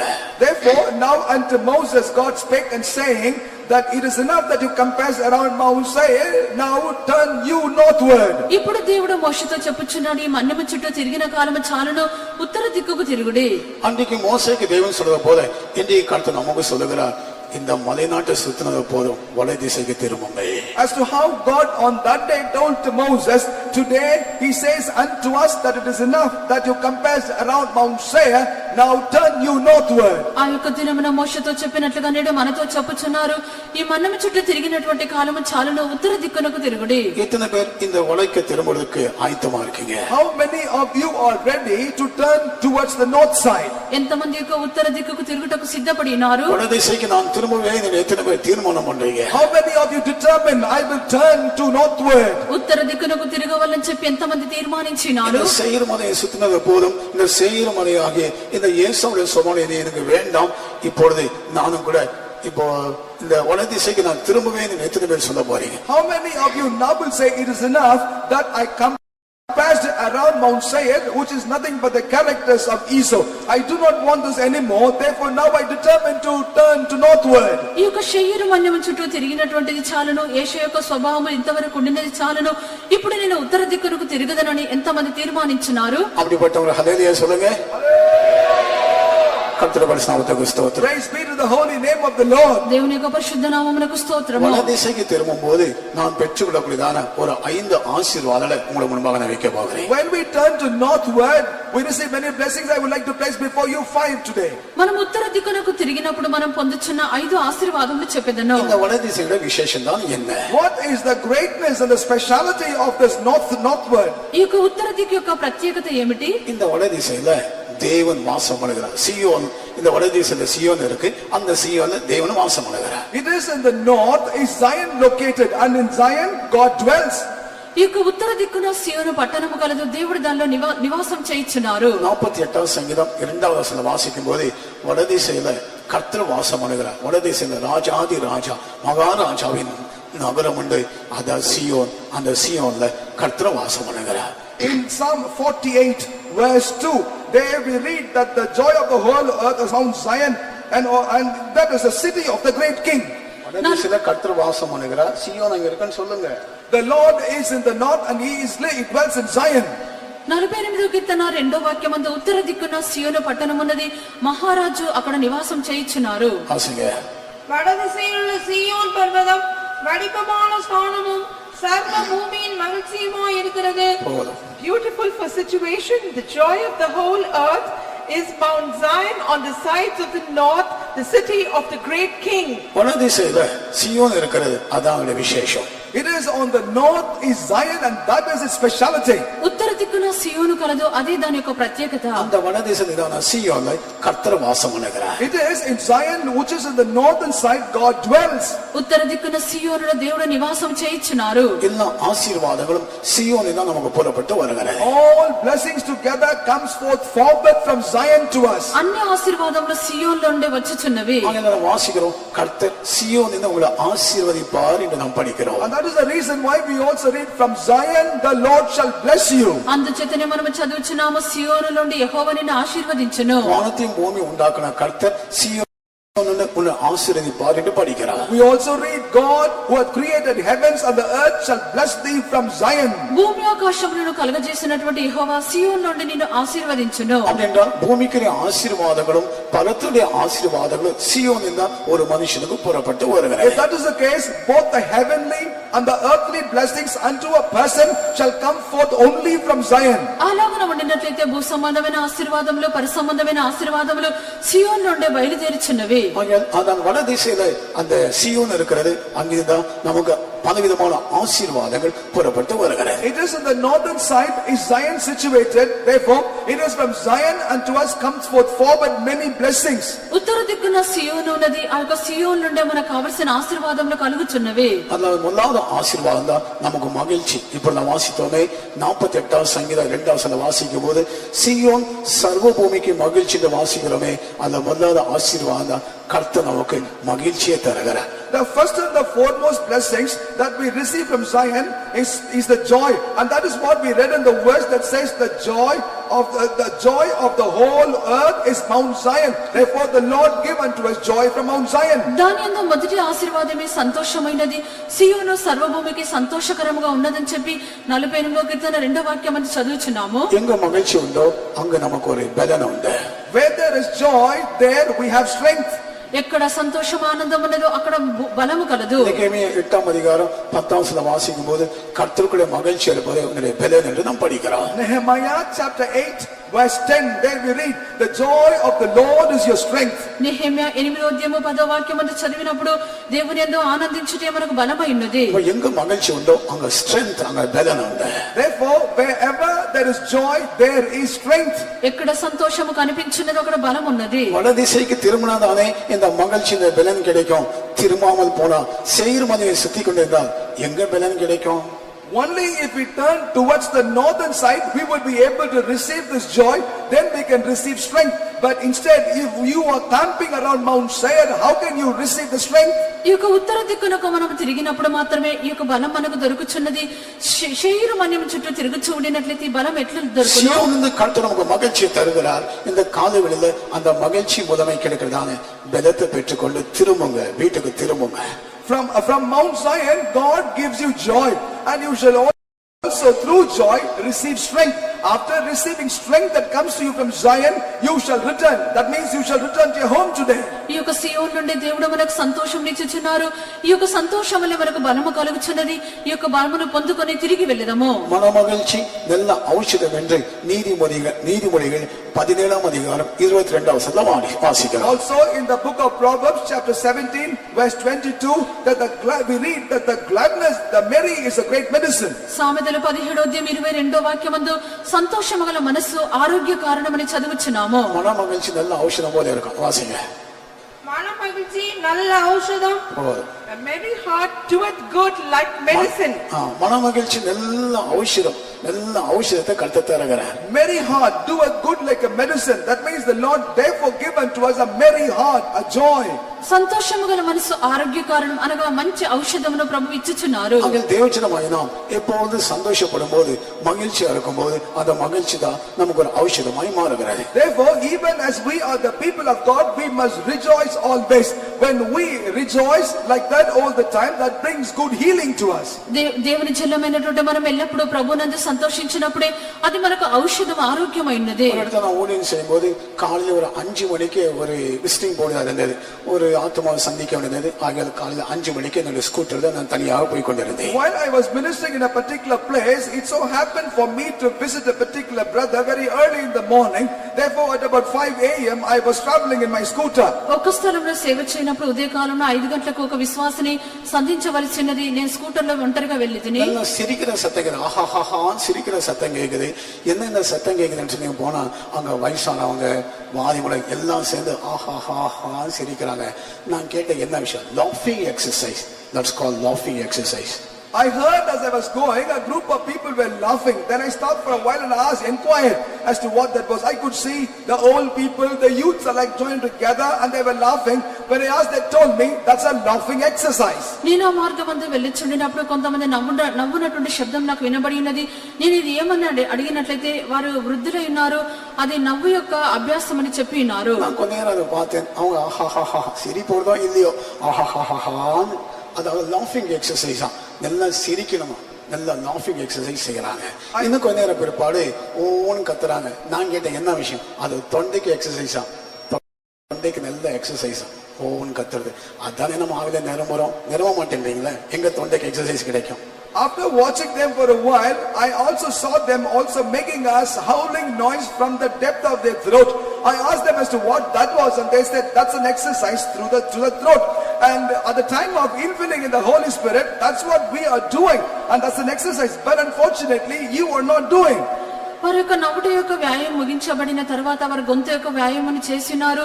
ఈ రీతిగా వారు చేయించినారు. మనము కూడా మన అన్య భాషల చేత మాట్లాడుచు అభిషేకంతో నింపబడవలెను. பிற்பாடு பார்த்தா கைகளை தட்டிருக்காங்க, கை தட்டுறாங்க. நான் இதே தான் கேட்டேன், அது ஆக்யூபஞ்சர் ட்ரீட்மெண்ட்டுக்கு ஈக்குவலா? நல்லா கை தட்டும் போது பிளட் சர்க்குலேஷன் நல்லா பிரைனிங் போகுமா? அதானே கை தட்ட சொல்றோம். எங்க பிரதர் ஜெயிக்கும் பிரதர் அந்த வருஷம் நடத்தும் போது கையை தட்டுங்க. சிலதான் தட்டுறாங்க, சில சும்மா இருக்காங்க. கை தட்டுனா தானே ஆக்யூபஞ்சர் ட்ரீட்மெண்ட் பிரெயினுக்கு நல்ல பிளட் சர்க்குலேஷன் போகும். போக மாட்டேன். After a while, they were clapping the hands very violently. They asked them as to why they were clapping the hands like that, and they said that's like an acupuncture. When you clap your hands with violence, then the blood circulates freely into your brain, and that's the reason why at the time of worshipping, our brother Jai Kumar repeatedly requests you to clap your hands aloud, but you are not doing so. Only when you do so, your blood also will flow freely to your brain, would it not? దాని తర్వాత వారు చప్పట్లు కొట్టుచున్నారు. అందుచేత మిమ్మల్ని మేము చప్పట్లు కొట్టమంచున్నాము. చప్పట్లు కొట్టినప్పుడు రక్త ప్రసరణ మెదడుకు బాగా వెళ్ళుచున్నది. అప్పుడు ఉత్సాహం కలుగుచున్నది. Turn to the northward. ఈ యొక్క ఉత్తర దిక్కునకు తిరుగు. సీయోను మహారాజా కాத்துకొண்டு இருக்கிறார் நமக்கு மகிழ்ச்சி தருவதற்காக. For in Zion your great king, our God is waiting to give us his joy. సియోనులో మహారాజు వేచి ఉన్నారు మీకు సంతోషం ఇచ్చుటకు. కర్తృ పరిశుద్ధ స్తోత్రం. Praise be to the holy name of the Lord. దేవుని యొక్క పరిశుద్ధ నామమునకు స్తోత్రము. వనదిశలో அப்படிதான் இன்னொரு ஆசீர்வாదம் பெரிய மேகம். And subsequently, another big great blessing that we receive from the north is the great cloud. తరువాత ఉత్తర దిక్కు నుండినటువంటి మరొక ఆశీర్వాదము మేఘమై ఉన్నది. எசேக்கியேல் 1:4 நாம் பைபிள் ஸ்டடியில தொடர்ச்சியாக தியானித்துக் கொண்டு இருக்கிறோம் இந்த மேகத்தை பற்றி. ஆகவே இந்த மேகத்தை பற்றி நான் அதிகமா விவரிக்க விரும்பவில்லை. In Ezekiel chapter 1 verse 4, we are in a series study in our Bible study about this. Therefore, I do not have time to expound much on this. Ezekiel గ్రంథము 1వ అధ్యాయము 4వ వాక్యము దీని గురించి చదువుచున్నాము. వేద పఠనములో దీన్ని మనం నేర్చుకొనుచున్నాము. దీన్ని వివరించిన అవసరం లేదు. కర్తృ పరిశుద్ధ స్తోత్రం. Praise be to the holy name of the Lord. దేవుని యొక్క పరిశుద్ధ నామమునకు స్తోత్రము. பெரிய மேகத்தை எசேக்கியேல் தன் தரிசனத்தில் காண்கிறார். There Ezekiel beheld in his vision great cloud. గొప్ప మేఘమును ఎహెజ్కేలు దర్శనంలో చూచున్నాడు. பெரிய மேகம் எங்கிருந்து வருகிறது? From where does this great cloud come? ఈ యొక్క గొప్ప మేఘం ఎక్కడి నుండి వచ్చుచున్నది? వనదిశలో பார்க்கும்போது பெரிய மேகம் வருது. அதை மட்டும் வாசிங்க. முழு ஹிஸ்டரியை வாசிக்காதீங்க, அதை மட்டும் வாசிங்க. இதோ வடக்கே இருந்து பெரிய மேகம் வரக்கண்டேன். போதும். Behold, a whirlwind came out of the north, a great cloud. பெரிய மேகம், வடதிசையில பெரிய மேகம் வருது கண்டேன். It is from the north I beheld a great cloud comes. ఉత్తర దిక్కు నుండి గొప్ప మేఘమును కనబడెను. நீங்க வடதிசையில திரும்பினால் தானே இந்த மேகத்தை நீங்க காண முடியும். வடதிசையில திரும்பாமல் சேயீர் மலையை சுத்தி வந்தால் எப்படி இந்த பெரிய மேகத்தை காண முடியும்? Only if you turn to the northward you will be able to see this great cloud. If you are camping around Mount Seir, how then you would be able to look even at this great cloud? మీరు ఉత్తర దిక్కునకు తిరిగినప్పుడు మాత్రమే గొప్ప మేఘమును చూచుదురు. మీరు ఉత్తర దిక్కునకు తిరగకుండా శరీరం అన్యం చుట్టూ తిరుగు చూడినట్లయితే గొప్ప మేఘమును ఎలాగున చూచుదురు. இந்த மேகத்தை பற்றி ஏற்கனவே நான் பைபிள்ல சொன்னபடினால் அது அடிக்கடி நான் சொல்ல விரும்பல. ரெண்டு காரியம் மட்டும் நான் சொல்லுகிறேன். Since I've shared adequately about this great cloud in the Bible study, I don't want to repeat the whole thing, but I would like to share about two things about this cloud. ఈ యొక్క మేఘమును గురించి వేద పఠనమునందు ముందుగానే చెప్పినారు గనుక రెండు విషయములు మాత్రం చెప్పెదను. மேகம் சொன்னா வெயிட்லெஸ், பாரம் இல்லாத ஒரு அனுபவம். வெயிட்டே இருக்காது மேகத்துக்கு. Cloud refer to a weightless experience. It has no heaviness. ఈ యొక్క మేఘం అని చెప్పినప్పుడు బరువు లేనటువంటిది తేలికగా ఉండునది. மேகத்துக்கு எந்த விதமான வெயிட் இருக்காது, எந்த விதமான பாரம் இருக்காது. Cloud has no weight. It is light. It has no heaviness. ఈ యొక్క మేఘమునకు ఎటువంటి బరువు కనిపించదు. அப்படின்னா தேவஜனமாய் நாம் ஒவ்வொருவரும் நம்முடைய ஜீவியத்துல ஒரு பாரம் இல்லாத ஒரு ஜீவித்தை செய்ய வேண்டும் என்றால் வலதிசையிலான அந்த மேகத்தை நோக்கி பாருங்க. அப்பதான் ஒரு பாரம் இல்லாத ஜீவித்தை செய்யணும். இல்லாட்ட கவலைகள் பாரமா மாறும். பாரம் கூறிட்டே இருக்கும். Therefore, even as we are the people of God, if we need to lead a life without any burden or any heaviness, we need to turn towards the north. Only there we could see the cloud. If we fail to turn to the north and see the cloud, the worries will grow to become a burden, and then the burden will grow to become very heavy in our life. మనం ఉత్తర దిక్కునకు చూచినప్పుడు మాత్రమే ఒక మేఘం వలె ఎటువంటి భారము లేనటువంటి వారంగా మనం ఉండేదము. ఉత్తర దిక్కునకు తిరగకుండా మనం భారం లేని వారము జీవించలేము. கவலைகள் பாரமா மாறுகிறது, பாரமானது இன்னும் அதிகமான பாரமா மாறிக்கொண்டே இருக்கும். The worriness will become burden, and the burden will turn to become a heavy burden. ఈ యొక్క చింతలు భారముగాను భారము బరువుగాను మారుచున్నవి. இவ்விதமாய் பாரத்தோட ஜீவித்தால் இயேசு வரும்போது நாம் எடுக்கப்பட முடியுமா? If we continue to live with this kind of burdens in us, would we be able to caught up with the coming of the Lord? మనము కొనసాగించే భారములతో జీవించినట్లయితే యేసు వచ్చినప్పుడు కొనిపోబడదుమా? சிலருக்கு தேவையில்லாத கவலைகள் பாரங்களை தாங்களே சுமத்துக் கொள்வாங்க. There are some that will have unwanted worries and needless burdens, and they carry it themselves. కొంతమందిని చూచినప్పుడు అనవసరమైనటువంటి చింతలు భారములు వారే మోయుదురు. இந்த பாரங்களை விட்டு விடுங்க, வடதிசைக்கு திரும்புங்க, அங்க பெரிய மேகம் இருக்கு. உங்களுடைய பாரங்களை மாற்றக்கூடியதான ஒரு மேகம் இருக்கிறது. Leave these burdens and cares aside and turn towards the north. It is in the north there is a great cloud that can set you free from these burdens.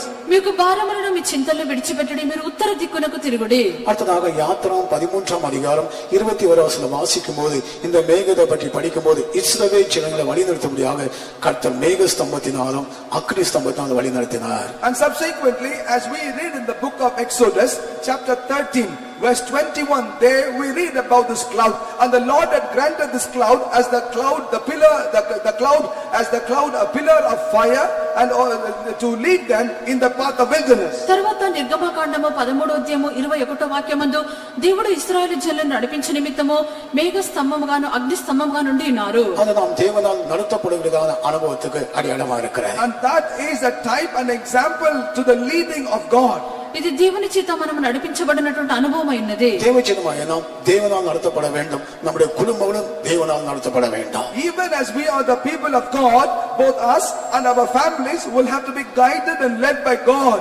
దేవుని యొక్క జనమైనటువంటి మనము దేవుని చేత నడిపించబడవలెను, మన కుటుంబము కూడా దేవుని చేత నడిపించబడవలెను. நாம் தேவ ஆவியினால் நடத்தப்பட வேண்டும், நம்முடைய குடும்பங்களும் தேவ ஆவியினால் நடத்தப்பட வேண்டும். We will have to be led by the Spirit of God, and also our families will have to be led by the Spirit of God. మనము దేవుని యొక్క ఆత్మ చేత నడిపించబడవలెను, మన కుటుంబం కూడా దేవుని ఆత్మ చేత నడిపించబడవలెను. நீங்க தேவ ஆவியினால் நடத்தப்பட வேண்டும் என்றால், உங்களுடைய குடும்பங்களும் தேவ ஆவியினால் நடத்தப்பட வேண்டும் என்றால், வடதிசையிலிருந்து வரக்கூடியதான மேகம் உங்களுக்கு உதவி செய்கிறது. ஆகிய வடதிசைக்கு திரும்புங்க. Therefore, if at all you need to be led by the Spirit of God, and also your family will have to be conducted by the Spirit of God, you need to come to the north side. It is in the north, there is a cloud, and the cloud will help you. మీ యొక్క మిమ్మలను మీ యొక్క కుటుంబంలో దేవుని యొక్క ఆత్మ నడిపించవాలంటే మీరు ఉత్తర దిక్కునకు తిరగవలెను. ఉత్తర దిక్కునకు తిరిగినప్పుడు మాత్రమే అక్కడ మేఘములున్నవి. வனாந்திரத்தை சேர்ந்து வரக்கூடியதான, அதாவது அந்த வலதி சேர்ந்து வரக்கூடியதான அந்த மேகமானது உங்களை நடத்தும்படியாக காத்துக் கொண்டே இருக்கிறது. That is how the cloud that cometh forth from the north side is waiting to lead you and to guide you. ఉత్తర దిక్కు నుండి వచ్చినటువంటి మేఘము మిమ్మల్ని నడిపించే నిమిత్తము అది వేచి ఉన్నది. கர்த்தருடைய பரிசுத்தத்துக்கு ஸ்தோத்திரம். Praise be to the holy name of the Lord. దేవుని యొక్క పరిశుద్ధ నామమునకు స్తోత్రము. சில வேளையிலே நாம் தேவ ஆவியினால் நடத்தப்படாத அப்படின்னா பலவிதமான தோல்விகளை நம்முடைய ஜீவிதத்தை சந்தித்துக் கொண்டிருக்கிறோம். On certain occasions we experience defeats in our life because we are not led and guided by the Spirit of the Lord. కొన్ని సమయములందు దేవుని యొక్క ఆత్మ చేత మనము నడిపించబడలేదు, అందుచేతనే మనం అపజయములను ఎదుర్కొనవలసి వచ్చున్నది. வடதிசைக்கு திரும்புங்கள், அங்க ஒரு மேகம் உங்களுக்காய் உதவி செய்யும்படியாக காத்துக் கொண்டிருக்கிறது. Turn to the northward, there is the cloud waiting to help you. ఉత్తర దిక్కునకు తిరుగుడి మిమ్మల్ని నడిపించే నిమిత్తము అక్కడ మేఘం అక్కడ వేచి ఉన్నది. வடதிசைக்கு திரும்புங்கள், உங்களுடைய பாரங்களை மாற்றுவதற்காக ஒரு மேகம் உங்களுக்கு உதவி செய்வதற்காக காத்துக் கொண்டிருக்கிறது. Turn to the north side, there is a cloud waiting to turn all your burdens away. ఉత్తర దిక్కునకు తిరుగుడి, అక్కడ మీ భారములు తొలగించుటకు ఒక మేఘం వేచి ఉన్నది. இது வரைக்கும் இந்த மலைநாட்டை நம்ம சுத்தினது போதும். It is enough that we compass around this mountain so far. ఇంతవరకు మన్యము చుట్టూ తిరిగిన కాలము చాలును. ஏசாவுடைய சுபாவனுக்கு இடம் கொடுத்தது போதும். It is enough that we also had given room for the characters of Esau. యేషావు యొక్క స్వభావం ఉండినది చాలును. அடுத்ததாக இந்த வடதிசையிலே நமக்கு வரக்கூடியதான ஆசீர்வாதம் என்ன? Subsequently, what are the other blessings that we could receive from this north side? తర్వాత ఉత్తర దిక్కు నుండి కలుగునటువంటి ఆశీర్వాదం ఏమిటి? வடதிசையிலிருந்து நமக்கு ஒரு ஜெயம் கிடைக்கிறது. It is in the north we have victory. ఈ యొక్క ఉత్తర దిక్కు నుండి మనకు జయము కలుగుచున్నది. இங்கிலீஷ்ல ப்ரமோஷன் இருக்கு, அது தமிழ்ல ஜெயம் இருக்கு. In English, it is addressed as promotion. ఆంగ్లంలో అది పై స్థానమని చెప్పబడుచున్నది, ఇక్కడ విజయమై ఉన్నది. 75వ సంగీతం 6వ వచనం వాసిக்கும் పోது அந்த வடதிசையை பற்றி வடதிசை மட்டும் இல்ல, பலவிதமான திசைகளை பற்றி எங்களுக்கு சொல்லப்படுகிறது. Psalm 75 verse 6, they read about many different sides. It is also mentioned about the northern side. வாசிங்க. கிழக்கிலும் மேற்கிலும் வனாந்தர திசையிலும் இருந்து ஜெயம் வராது. கிழக்கு மேற்கு வனாந்திசையிலிருந்து ஜெயம் வராதுன்னு சொன்னா, அப்படின்னு சொன்னால் வடதிசையில தான் ஜெயம். அந்த வடதிசை தான் இல்லை. இங்கிலீஷ்ல வாசிங்க, தெளிவா இருக்கு. Promotion cometh neither from the east, nor from the west, nor from the south. East west சவுத்தை பற்றி எழுதிருக்கு, ஆனா நார்த்தை பற்றி எழுதல. அப்படின்னு சொன்னா நமக்கு ப்ரமோஷன், நமக்கு ஜெயம் நார்த்ல இருந்தா வருகிறது, வடதிசையில தான் வருகிறது. It is mentioned about the east, west and the south.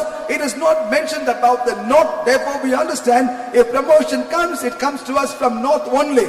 తూర్పు నుండైనను పడమటి నుండైనను అరణ్యము నుండైనను హెచ్చు కలగదు అనగా ఉత్తరము నుండి మనకు హెచ్చు కలుగుచున్నది. தெற்கிலிருந்து மேற்கிலிருந்து வனாந்தர திசையில நமக்கு ஜெயம் வராது.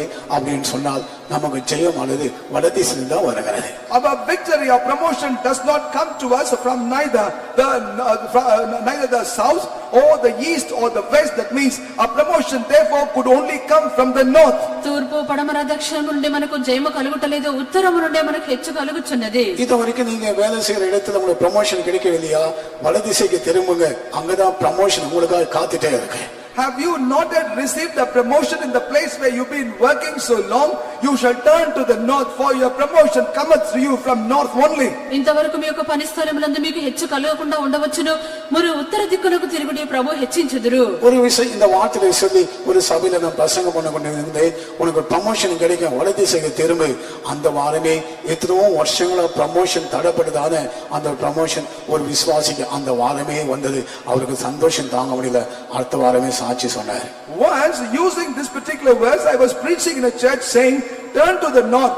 If you have not yet received promotion so far, you turn to the north, you shall receive promotion. That very week, a particular brother who did not receive promotion for a very long time received promotion. Therefore, the following Sunday he came to the church and testified about the promotion that he received. ఒక సహోదరునికి ఎన్నో సంవత్సరములుగా అతనికి పై పదవి దొరకకుండా ఉండెను.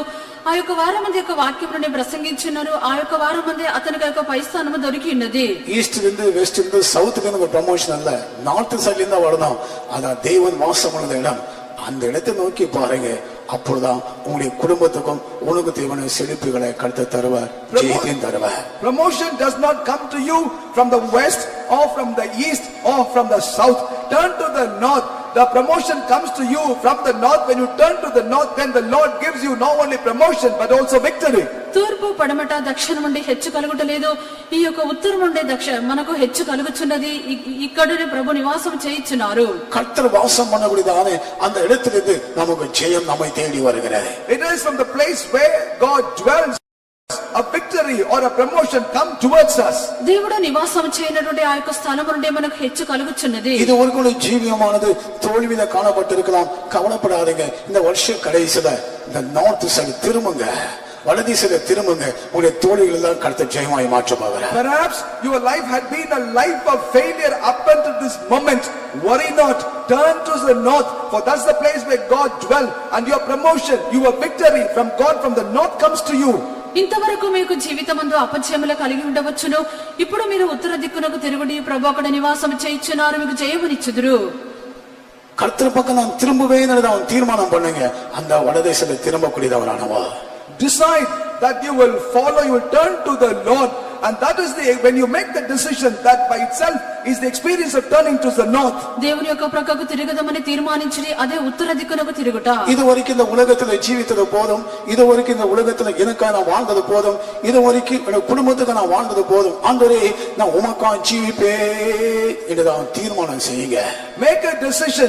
It is enough, for Lord, I live for myself, I live for the family, I live for the world in this world. From this moment forward, oh Lord, I will determine to live my life henceforth for thee. ఇంతవరకు యొక్క లోకములో జీవించినది చాలును, నా కొరకు నేను జీవించినది చాలును, నా కుటుంబం కొరకు నేను జీవించినది చాలును, ప్రభా ఇక మీదట మీ కొరకు జీవించదనని చెప్పి తీర్మానం చేయండి. சீயோன் பக்கம் திரும்புவேன், தேவன் பக்கமா திரும்புவேன் என்று நான் தீர்மானத்தோடு செய்யும்போது உன்னை தேடி ஜெயம் வருகிறது. When we make a decision to turn to the north, we make a decision to turn to the Lord. When we make that decision, then the promotion and victory come in search of you. ఉత్తర దిక్కునకు దేవుని వైపు తిరుగుదనని తీర్మానం చేసినప్పుడు నీకు హెచ్చు కలుగుచున్నది. தேவன் உனக்கு ஜெயத்தை தருகிறார். வடதிசைக்கு திரும்புங்க. The Lord give you victory and promotion. Therefore turn to the north. దేవుడు మనకు జయమునిచ్చుచున్నారు. ఉత్తర దిక్కునకు తిరుగుడి. அடுத்ததாக இந்த வனாந்தர திசைன்னு சொல்லும்போது, இந்த வடதிசைன்னு சொல்லும்போது அங்கிருந்து வடதிசையானது மழையை கொண்டு வரும் என்று படிக்கிறோம். And subsequently, as we read about the northern side, it is from the north we also get rain. తరువాత యొక్క ఉత్తర దిక్కును మనం చూచినప్పుడు ఇక్కడ నుండి వర్షము పుట్టుచున్నది. நீதிமொழிகள் 25ஆம் அதிகாரம் 23ஆம் வசனம் வாசிக்கும்போது வடதிசையிலிருந்து மழை வருகிறது. It is as we read Proverbs 25 verse 23, there we read from the north we get rain. సామెతలు 25వ అధ్యాయం 23వ వాక్యమందు ఉత్తరపు గాలి వాన పుట్టించును. வடகாற்று மழையை பிறப்பிக்கிறது. The north wind driveth away rain. வடதிசையில் வரக்கூடியதான காற்று உண்டு. அந்த காற்று நமக்கு மழையை கொண்டு வருகிறது. There is a wind that comes to us from the north and that brings also along rain. ఇక ఉత్తరం నుండి వచ్చినటువంటి గాలి వానను తెచ్చును. இந்த மழை வரும்போது என்ன சம்பவிக்கும்? When the rain comes, what shall happen? ఆ యొక్క వాన వచ్చినప్పుడు ఏమి సంభవించును? தேசம் எல்லாம் குளுமையா இருக்கு. இப்போதான் 2 வாரமும் மழையா இருக்கு. நீங்க அனுபவிக்கிறீங்களா? எவ்வளவு குளிர்ந்து இருக்கு பாருங்க. ஏர் கண்டிஷன் போல இருக்கு. Now you are experiencing rain for the last 2 weeks. Now the land is like air conditioned land. ఈ యొక్క వాన కురిచినట్లయితే మిక్కిలి చల్లగా ఉండును. 2 వారముగా మనం అనుభవించున్నాము. ஒரு குளுமையான ஜீவன், டென்ஷன் ஃப்ரீ லைஃப். அதாவது எப்போ பார்த்தாலும் டென்ஷன் சொல்லுவாங்க. அந்த டென்ஷன் இல்லாத ஜீவன் தான் வடதிசையிலிருந்து வரக்கூடியதான அந்த மழையை கொண்டு வருகிறது. It's a calm and a tension free life. People often say tension. When you turn to the north, the wind cometh from the north, it brings rain, and that it gives you free. ఎటువంటి ఒత్తిడి లేనటువంటి జీవితమైనది ఉత్తరం నుండి వచ్చినటువంటి యొక్క గాలి అన్నది అది మనకు చల్లదనంను కలిగించున్నది. சரி, எப்போ பார்த்தாலும் டென்ஷன் தான் இருப்பாங்க. வீட்டுக்கு வந்தா டென்ஷன், ஆபீஸ் போனா டென்ஷன், கோயிலுக்கு வந்தா டென்ஷன் வருமா? அங்க விட டென்ஷன் தான். There are some that always linger in tension, whether they are at home or in the office. When they come to the church, you think the tension will quit on them. Even there, some people are tense. కొందరు ఇంటికి వెళ్ళినప్పటికీ ఆఫీస్కి వెళ్ళినప్పుడు కోపపడుచు వారు కనిపించదురు. వారు చర్చికి వచ్చినప్పుడు కూడా అలాగనే ఉందరేమో. உங்களுடைய ஜீவிதம் டென்ஷன் ஃப்ரீ லைஃப் நீங்க செய்ய வேண்டுமா? இந்த திசைக்கு திரும்புங்க, வடதிசைக்கு திரும்புங்க. அங்கதான் மழை பெய்கிறது. குளுமையான ஜீவி. Therefore, if you desire to lead a tension-free life in your life, you shall turn to the northern side, for there is rain. That means that is the place where you have a cool life. మీ యొక్క జీవితం అందు ఎటువంటి ఒత్తిడి లేనటువంటి జీవితం చేయవలన మీరు ఉత్తర దిక్కునకు తిరుగుడి. இந்த மழைன்னு சொல்லும்போது showers of blessing, அது நமக்கு கிடைக்கிறதான ஆசீர்வாதம் பற்றியும் சொல்லலாம். When we talk about this rain, this is also called as a showers of blessing. That means these are the blessings that we receive. ఈ యొక్క వాన అని చెప్పినప్పుడు అది ఆశీర్వాదములు కుమ్మరించినటువంటిదై ఉన్నది. வானத்தின் பலகணிகளை திறந்து இடங்கொள்ளாம உன்னோட ஆசீர்வாதம் சொன்னால் அது ஒரு ஆசீர்வாதம் தான் மழை. When the Lord said he will open the floodgates of heaven and bless that there may not be enough room, that precisely is the showers of blessing. ఆకాశ వాకిళ్లను తెరిపి మీ యొక్క மழை பெய்யும் போது தேசத்துல பஞ்சங்கள் மாறப்படும். When the rain comes, the dryness in the land will be removed. Famine, the land will be removed. వర్షము కుమ్మరించబడినప్పుడు దేశమునందు క్షామం ఉండదు. இல்லாவிட்டால் மழை இல்லாமல் போனா தேசத்துல பஞ்சங்கள் மாறாது.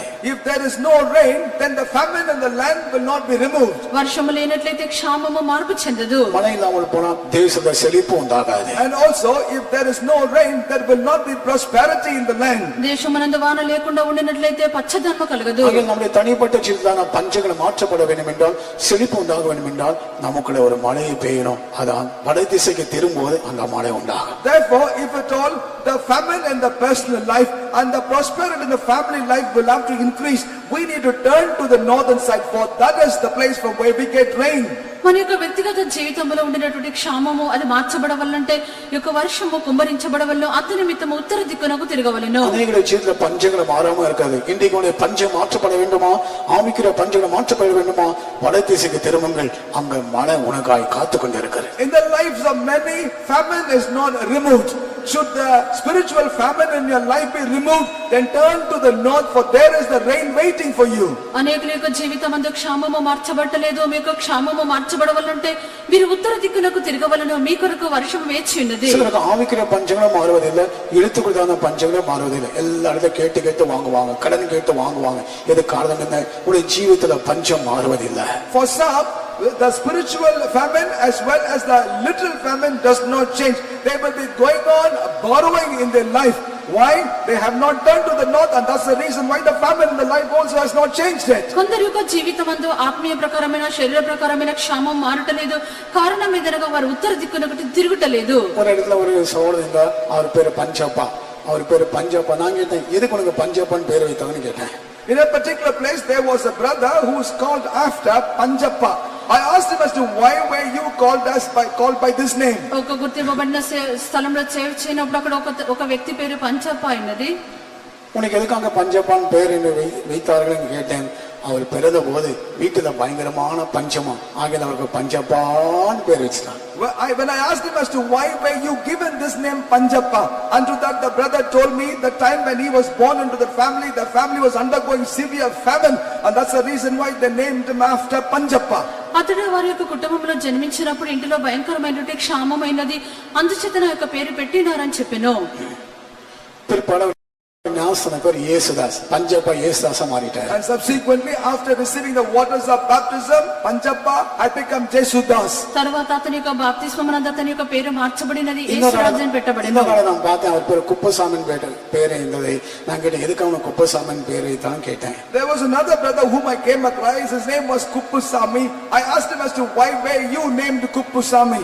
మరొక సహోదరిని చూసినప్పుడు అతని యొక్క పేరు కుప్పస్వామి అయినది, ఎందుకు ఆ పేరు పెట్టినారని అడిగితేని அவர் பிறந்த பிற்பாடு அப்பா அம்மா அவருக்கு தேவையில்லைன்னு சொல்லி குப்பையில போட்டாங்களா, அதனால அவருக்கு குப்பசாமி, குப்பதிலிருந்து எடுத்ததால குப்பசாமின்னு பேர் வச்சாங்க. He said at the time when he was born, his mother rejected him and threw him in the dunghill, and that is the reason why he was later called as Kuppusami.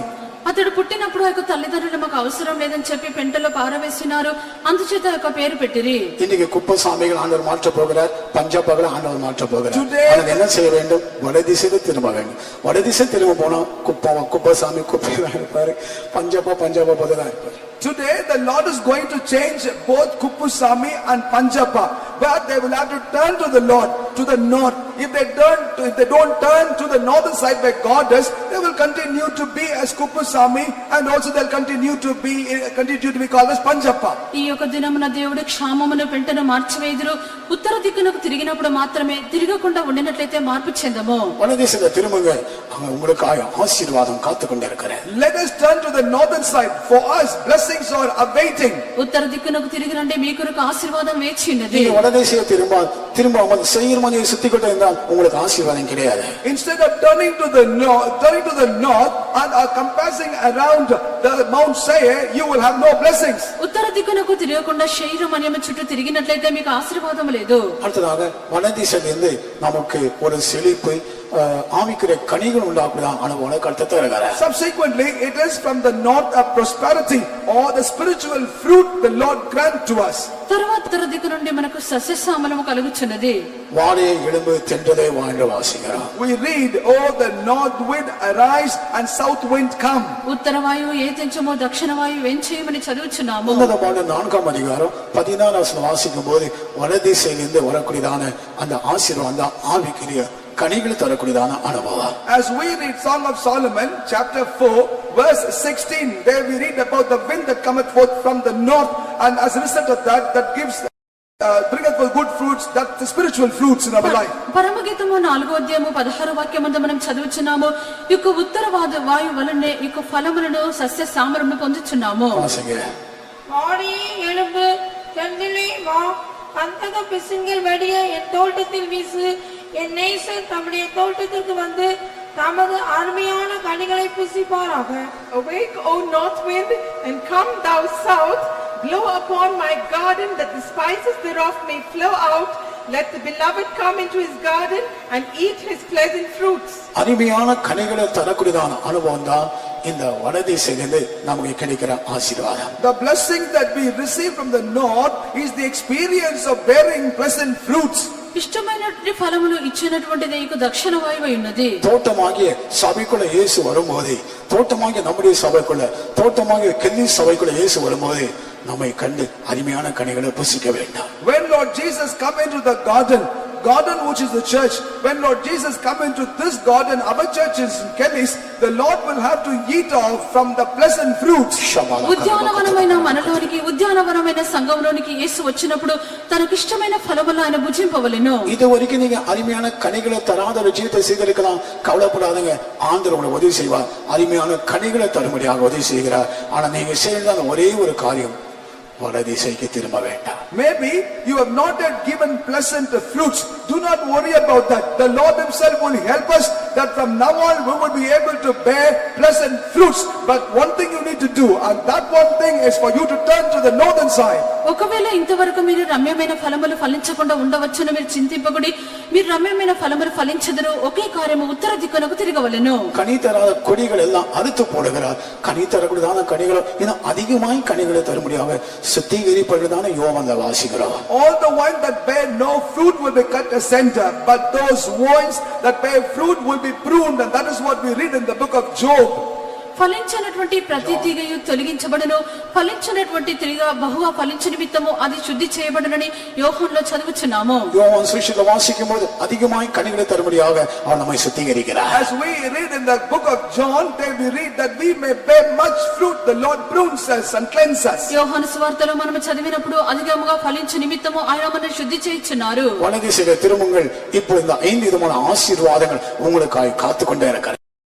Let us turn to the northern side. There for us these 5 blessings are waiting. మీరు ఉత్తర దిక్కునకు తిరుగుడి, మీ కొరకు అనేకమైన ఆశీర్వాదములు కనిపెట్టి ఉన్నవి. வலதிசைக்கு திரும்ப வேண்டும் என்ற வாஞ்சையோட கொஞ்ச நேரம் முழங்கால போடுங்க. Those of you that desire to turn to the north, kneel down for some time. ఉత్తర దిక్కునకు తిరగగోరినటువంటి వారు కొంత సమయం మోకరించుడి. இந்த செயிர் மலை நாட்டு சுத்தி வரவங்க நீங்க முழங்கால போடாதீங்க, சும்மா இருங்க. Those that desire to compass around Mount Seir, you need not to kneel down. You may just sit down. ఈ యొక్క శరీర మన్యం చుట్టూ తిరగదమని చెప్పినటువంటి వారు మీరు మోకరించవద్దు, కూర్చొనుడి. இனி எனக்கு செயிர் மலை நாட்டு வேண்டாம், சுற்றுலா போதும், நான் வலதிசைக்கு திரும்பவே என்னோட தீர்மானம் பண்ண மட்டும் முழங்கால போடுங்க. Only those people that determinedly say, it's enough that I compassed around Mount Seir, I must return to the north side, only such kneel down. ఇక నాకు శరీర మన్యము వద్దు, నేను దాని చుట్టూ తిరగను, ఉత్తర దిక్కునకు తిరగదని చెప్పవారు మోకరించుడి. வலதிசையிலிருந்து மகிழ்ச்சி வருகிறது. It is from the north joy comes. ఉత్తర దిక్కు నుండి సంతోషము కలుగుచున్నది. வலதிசையில பெரிய மேகம் உன்னை நடத்துவதான இதோ பெரிய மேகம் உன்னை நோக்கி வருகிறது. It is from the north a great cloud that is going to guide you comes. ఉత్తర దిక్కు నుండి నిన్ను నడిపించుటకు గొప్ప మేఘం కలుగుచున్నది. ஒரு பாரமில்லாத ஜீவித்தை செய்ய முடியாங்க, இதோ இந்த மேகம் உனக்கு உதவி செய்கிறது. That you may lead a light, a burdenless life, this cloud behold helps you. భారము లేనటువంటి ఒక జీవితము చేయుటకు మేఘం సహాయం చేయుచున్నది. வலதிசையிலிருந்து ஒரு ஜெயம் வருகிறது. It is from the north you get promotion. ఉత్తర దిక్కు నుండి జయము కలుగుచున్నది. இந்த வலதிசையிலிருந்து ஒரு மழையும் வருகிறது. Behold, from the north also comes to you a rain. ఉత్తర దిక్కు నుండి వాన పుట్టుచున్నది. வலதிசையிலிருந்து கனி தரக்கூடிய அனுபவத்தை கர்த்தர் தருகிறார். Also the Lord gave unto you from the northern experience of bearing Uttara pleasant దిక్కు fruits. నుండి ఫలించినటువంటి అనుభవం దేవుడు ఇచ్చుచున్నారు. அருமையான கனிகளை தர வேண்டும் என்று எத்தனை பேர் வாஞ்சிக்கிறீங்க? How many of you desire that you may bear pleasant fruits? రమ్యమైన ఫలములు ఫలించవాలని చెప్పి ఎంతమంది కోరుచున్నారు? நேசர் அருமையான கனிகளை புசிப்பாராக, என்னுடைய நேசர் அருமையான கனிகளை புசிக்கட்டும் என்று எத்தனை பேர் வாஞ்சிக்கிறீங்க? How many of you desire, may my beloved partake of pleasant fruits, the pleasant fruits from my life? నా యొక్క ప్రియుడు రమ్యమైన ఫలములు భుజింపవాలని చెప్పి ఎంతమంది కోరుచున్నారు? கர்த்தரை நோக்கி கூப்பிடுங்க. Let us all cry unto the Lord. ప్రభువుని చూచి మొర్రపెట్టుడి. இயேசுவை போல கர்த்தரை நோக்கி கூப்பிடாமல் இருக்காதீங்க. And do not be like Esau, not crying unto the Lord. యేషోవలే దేవునికి మొర్రపెట్టకుండా ఉండకుడి. ஆண்டவரே தேவனே என்று கூப்பிடுங்க. Instead, oh Lord, cry unto the Lord. ప్రభువా దేవాని మొర్రపెట్టుడి. உங்களுடைய சத்தம் பரலோகத்தை போய் எட்டட்டும். May your voice reach heaven. మీ యొక్క స్వరము పరలోకములకు చేరవలెను. உங்களுடைய சத்தத்தை கேட்டு தேவனுடைய மத்தியில இறங்கி வரட்டும். Hearkening unto your voice, may God descend amidst నా యొక్క us. స్వరమును విని దేవుడు దిగి రావలెను. நம்முடைய மத்தியில கர்த்தர் உதவி கொண்டே இருக்கிறார். Behold, in the midst of us the Lord moves. ఇదిగో మన మధ్యలో ప్రభు సంచరించున్నారు. தோட்டமாக நம்முடைய சபையில கர்த்தர் உதவி கொண்டே இருக்கிறார். The garden, this is the church wherever Lord is moving. ఉద్యానవనమైన మన సంఘమందు ప్రభు సంచరించున్నారు. நேசர் அருமையான கனிகளை புசிப்பாராக. May my beloved partake of pleasant fruits. మన యొక్క ప్రియుడు చక్కటి ఫలములు భుజించెదరు. చేయగలరు. స్తోత్ర శబ్దం எழுப்பட்டும். May the sound of praise lifts it up. స్తోత్ర శబ్దం లేవవలెను. தேவன் நம்முடைய மத்தியிலே இறங்கட்டும். May God descend among church. ఉదించినటువంటి అనుభవం లేవవలెను. ஒருவரும் மௌனமா இருக்க வேண்டாம். No one be silent now. ఎవరు కూడా మౌనంగా ఉండకూడదు. Everybody praise the Lord. ఎవరికి చెల్లారా சேயீர் மலையை சுற்றின போதும் என்று சொல்லுங்கள். So, enough. I compass no Mount Seir. శరీరమైన చుట్టూ తిరిగినది చాలు. கர்த்தர் நம்மை தேடி வருகிறார். Now the Lord come in search of you. ఇదిగో ప్రభువును ఆశీర్వదించున్నారు. நாம் இத்தனை பேர் இருக்கிறோம். தேவனை துதிக்கும் போது எவ்வளவு பெரிய சத்தமா இருக்கும். So many of us are here. When we all praise the Lord, how it will be. ఇదిగో దేవుడే మన మధ్యలోనికి వచ్చినారు. பிசாசு வெட்கப்படட்டும். May devil be shown. అపవాది సిగ్గునందవలెను. கர்த்தர் நாம் அறியப்படட்டும். May the name of the Lord exalted. నామం మహిమపరచబడెను. தேவனை துதியுங்கள். Praise the Lord. దేవుని స్తుతించుడి. நற்கனியாய் துலந்தார் நாற்கண்டமாய் சீடே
சேயீர் மலையை சுற்றின போதும். It is enough that you came around Mount Seir.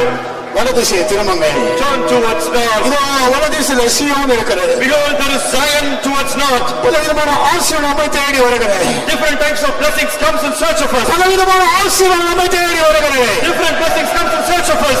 அது ஒரு ஆசீர்வாதம் தான் கனித்தரக்கூடியதான அனுபவம். One of the blessing is the life of bearing fruit. இதோ நம்மை கனித்தரக்கூடியதான கொடிகளாக கர்த்தர் மாற்றிக்கொண்டே இருக்கிறார்.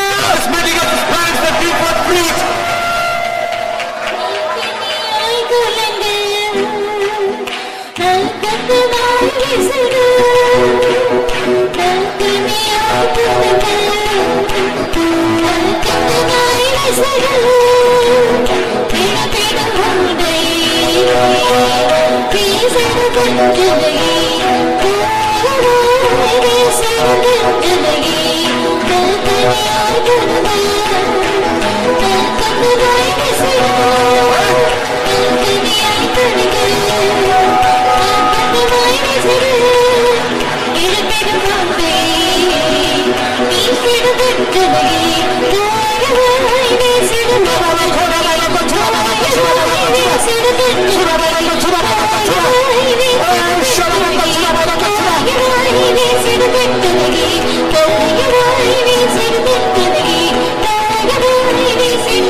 சேயீர் மலையை சுற்றினது போதும். It is enough that you compassed Mount Seir. வடதிசைக்கு திரும்புவது தீர்மானம் பண்ணும்போது இத்தனை ஆசீர்வாதம் நம்மை தேடி வருகிறது. When we make a decision to turn towards north, different types of blessings comes in search of us.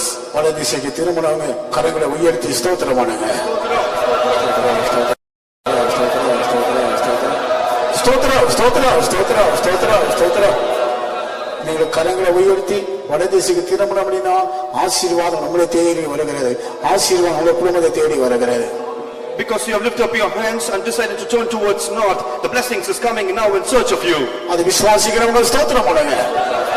ஸ்தோத்திரம் ஸ்தோத்திரம் ஸ்தோத்திரம் ஸ்தோத்திரம் ஸ்தோத்திரம். எல்லா துதி கன மகிமை கர்த்தருக்கு செலுத்தி ஸ்தோத்திரம் பண்ணுங்க. ஸ்தோத்திரம் ஸ்தோத்திரம் ஜெபம். அன்பான பிதாவே, ஆசீர்வதிக்கப்பட்டதான காலை வேளைக்காக நாங்கள் நன்றியோடு துதிக்கிறோம். உடைய பிள்ளைகளாக்கி நாங்கள் உடைய சமுத்திரே கடந்து வரோம். மே ஆராதிக்கவும் உடைய ஆசீர்வாதங்களை மிகுதியாய் பெற்றுக்கொள்ளும். கத்திரங்களுக்கு உதவிச்சபடியினால ஸ்தோத்திரம். உடைய சமூகத்தை எங்களுக்கு இன்பமாக மாற்றி தந்தபடியினால ஸ்தோத்திரம். ஆராதனை ஒவ்வொரு பகுதியிலையும் கத்த அவைகளாக மாற்றினபடியினால ஸ்தோத்திரங்க தாவே. நீரங்களோடு பேசினதான் நல்ல ஆலோசனைகளுக்காக நல்ல வார்த்தைகளுக்காக நாங்களுமே நன்றியோடு துதிக்கிறோங்க தாவே. நீங்கள் செய்கிற மலை நாட்டை சுற்றி திரிந்தது போதும், வடக்கே திரும்புங்கள் என்று இந்த கால வேளையிலே கத்திரங்களோடு இடைப்பட்டபடியினால பேசினபடியினால நாங்கள் நன்றியோடுமே துதிக்கிறோங்க தாவே. அந்த செயிர் மலை நாடு ஏசாவுக்கு கொடுக்கப்பட்டதான அந்த மலை நாடு தாவே. ஏசாவுக்குள்ளே இருந்ததான பல சுவாங்களை நாங்கள் கேட்டோங்க தாவே. அவன் வன சஞ்சாரியாக இருந்தான் ஆண்டரே. அவனுமே துதிக்கவோ ஜெபிக்கவோ மை நோக்கி கூப்பிடவோ இல்லை கத்தாவே. இந்த நாட்கள நாங்கள் செய்கிற மலைநாட்டில இருந்து இந்த போதும் கத்தாவே. நாங்கள் மே துதிக்கிறவளாய் ஜெபிக்கிறவளாய் மை நோக்கி கூப்பிடுகிற மனுஷராய் கத்தரங்களை மாற்ற வேணுமாய் ஜெபிக்கிறோம். அவனுக்குள்ளே அவனுடைய சோனாய்க்கு யாக்கோபுக்குத்தான் அந்த பழைய பகை இருந்தது கத்தாவே. எங்களுக்குள்ளே அந்த பழைய பகை கசப்பு ஒன்றுமே வேண்டாம் சகோதரி கத்தாவே. அன்றே நாங்கள் பயத்தால் மனுஷ கொலைபாதகர்களா இருப்போம். ஆகையினால பழைய பகையோ கசப்போ வைராக்கியமோ உங்களுக்குள்ள காணப்பட வேண்டாம் ஆண்டவரே. அந்த ஏசா ஆசீர்வாதத்தை அந்த தகப்பனத்துல கேட்டான், ஆனால் அவனுக்கு கிடைக்கவில்லை. நாங்கள் எங்களுடைய ஆசீர்வாதங்களை நாங்கள் இடத்திலே கத்தாவே ஆண்டவரை கேட்டு பெற்றுக்கொள்ள முடியாது உதவி வேணுமே. அவன் சிரேஷ்ட புத்திர பாகத்தை இழந்து போனான். நாங்கள் சிரேஷ்ட புத்திர பாகத்தை இழந்து போகாதபடிக்கு அதை பாதுகாத்து கொள்ள முடியாத கிருபை தாருங்க தாவே. ஸ்தோத்திரம். வடக்கே திரும்புங்கள் என்று கேட்டோம். வடக்கே கத்தா நீர் இருக்கிறதான் அந்த சியோன் பர்வதம் உடைய பக்கமாய் நாங்கள் திரும்பும் போது எங்களுக்கு கிடைக்கிறதான ஆசீர்வாதங்களை நாங்கள் கேட்டோம் ஆண்டவரே. நாங்கள் வடக்கே திரும்பும் போது எங்களுக்கு மகிழ்ச்சி இருக்கும். கர்த்தருக்குள் மகிழ்ச்சியா இருப்பதே உங்கள் பலன் கேட்டோம் கத்தாவே. நாங்கள் இடமாய் திரும்பி கத்த மகிழ்ச்சியா இருந்து உடைய பலனை பெற்றுக்கொண்டு மக்காக ஜீவிக்க கத்தருக்கு கிருபை தருவனுமா ஜெபிக்கிறோம். மன மகிழ்ச்சியே நல்ல ஔஷதம் என்று கேட்டோம் கத்தாவே. அன்றே வடக்கே நாங்கள் திரும்பும் போது இந்த மேகம் கத்த வடக்கே இருந்து வரும் கத்தா. மேகம் என்றால் ஒரு வெயிட் இல்லாத பாரம் இல்லாத ஒன்று என்று நாங்கள் கேட்டோம். இந்த நாட்கள்ல நாங்கள் உடைய பக்கமாய் திரும்பும் போது எங்களை கத்த எந்த பாரமும் அடிமைப்படுத்தாத பாரம் இல்லாத ஒரு ஜீவன் சேலாம் ஆண்டவரே. மேகம் என்றால் நடத்தி போய் காட்டுகிறது கத்தாவே. இந்த நாட்கள நீர் எங்களை நடத்தும் ஆண்டவரே. நீர் நடத்த முடியாய் உடைய கருத்திலே எங்களை ஒப்பு கொடுக்கிறோம். ஒவ்வொரு நாளும் நீர் எங்களை நடத்த வேணுமா ஜெபிக்கிறோம் கத்தாவே. இந்த வடக்கே இருந்து ஜெயம் வரும். எங்களுக்கு வருகிறான ஜெயம் உயர்வு எல்லாமே உம்மிடத்திலிருந்து வரட்டும் கத்தாவே. நீர் உம்முடைய ஜனங்களுக்கு ஜெயத்தை கொடுக்க வேணும், உயர்வை கொடுக்க வேணும். யார் யாருக்கு உயர்வு வேணுமோ எல்லாவற்றையும் நீர் கொடுக்க வேணுமா ஜெபிக்கிறோம். வடக்கே இருந்து மழை வரும் என்று கேட்டோம் ஆண்டவரே. மழையினால் கத்தாவே நல்ல ஒரு குளிர்ச்சியான ஒரு ஜீவிய அமைதலான ஜீவிய செய்யலாம். ஆவிக்கிற பூமிக்கிற எல்லா பஞ்சங்களும் நீங்கும் கத்தாவே. ஆகியனால் நம்மிடத்திலிருந்து வருகிறான் அந்த மழையை பெற்று அனுபவிக்க கத்திரங்களுக்கு உதவி செய்யணுமா ஜெபிக்கிறோங்க தாவே. எங்க ஸ்தோத்திரம். வடக்கே இருந்து கத்த வருகிறான எல்லா ஆசிரியங்களையும் நாங்கள் பெற்று அனுபவிக்க கத்திரங்களுக்கு உதவி செய்யணுமா ஜெபிக்கிறோம். நாட்கள சத்தியத்தை கேட்டது மாத்திரமல்ல அன்படியே ஜீவிக்க முடியாய் கத்தாவே. வடக்கே இருந்து வருகிறான எல்லா ஆசீர்வாதங்களையும் நாங்கள் பெற்று அனுபவிக்க கத்திரங்களுக்கு கிருபை தாரும். வடக்கே இருந்து கத்தாவே அந்த கனி உண்டாகும் என்று கேட்டோம். ஆகியனால வடக்கே இருந்து வருகிறான காற்றின் மூலம் கத்தா வருகிறான் அந்த கனிகளை நாங்கள் பெற்று அனுபவிக்க கனி கொடுக்கிற மனுஷராய் காணப்பட கத்திரங்களுக்கு உதவி செய்யணுமா ஜெபிக்கிறோம். ஆசீர்வாதமான வசனங்களை கேட்டோம், சத்தியங்களை கேட்டோம். எங்களை முற்றிலுமாக ஒப்பு கொடுக்கிறோம். வசனத்தின்படியே நாங்கள் ஜீவித்து நீர் வரும்போதுமே சந்திக்க எங்களுக்கு ஒவ்வொருக்கும் உதவி செய்யும். இயேசு நாமத்தினால் வேண்டிக் கொள்கிறோம் பிதாவே. ஸ்தோத்திரமனோ ஸ்தோத்திர ஸ்தோத்திர பிதாவாகிய தேவனுக்காய் ஸ்தோத்திரமனோ ஸ்தோத்திர ஸ்தோத்திர குமாரனாகிய இயேசுவுக்காய் ஸ்தோத்திரமனோ ஸ்தோத்திர பரிசுத்தருக்காய் ஸ்தோத்திரமனோ ஸ்தோத்திர ஸ்தோத்திர கர்த்தராகிய இயேசு கிறிஸ்துவின் கிருபையும் பிதாவாகிய தேவனின் அன்பும் பரிசுத்தருடைய ஐக்கியமும் சமாதானம் இன்றும் என்று நம்மோடு இருப்பதாக. ஆமென். அல்லேலூயா. Hallelujah. Hallelujah.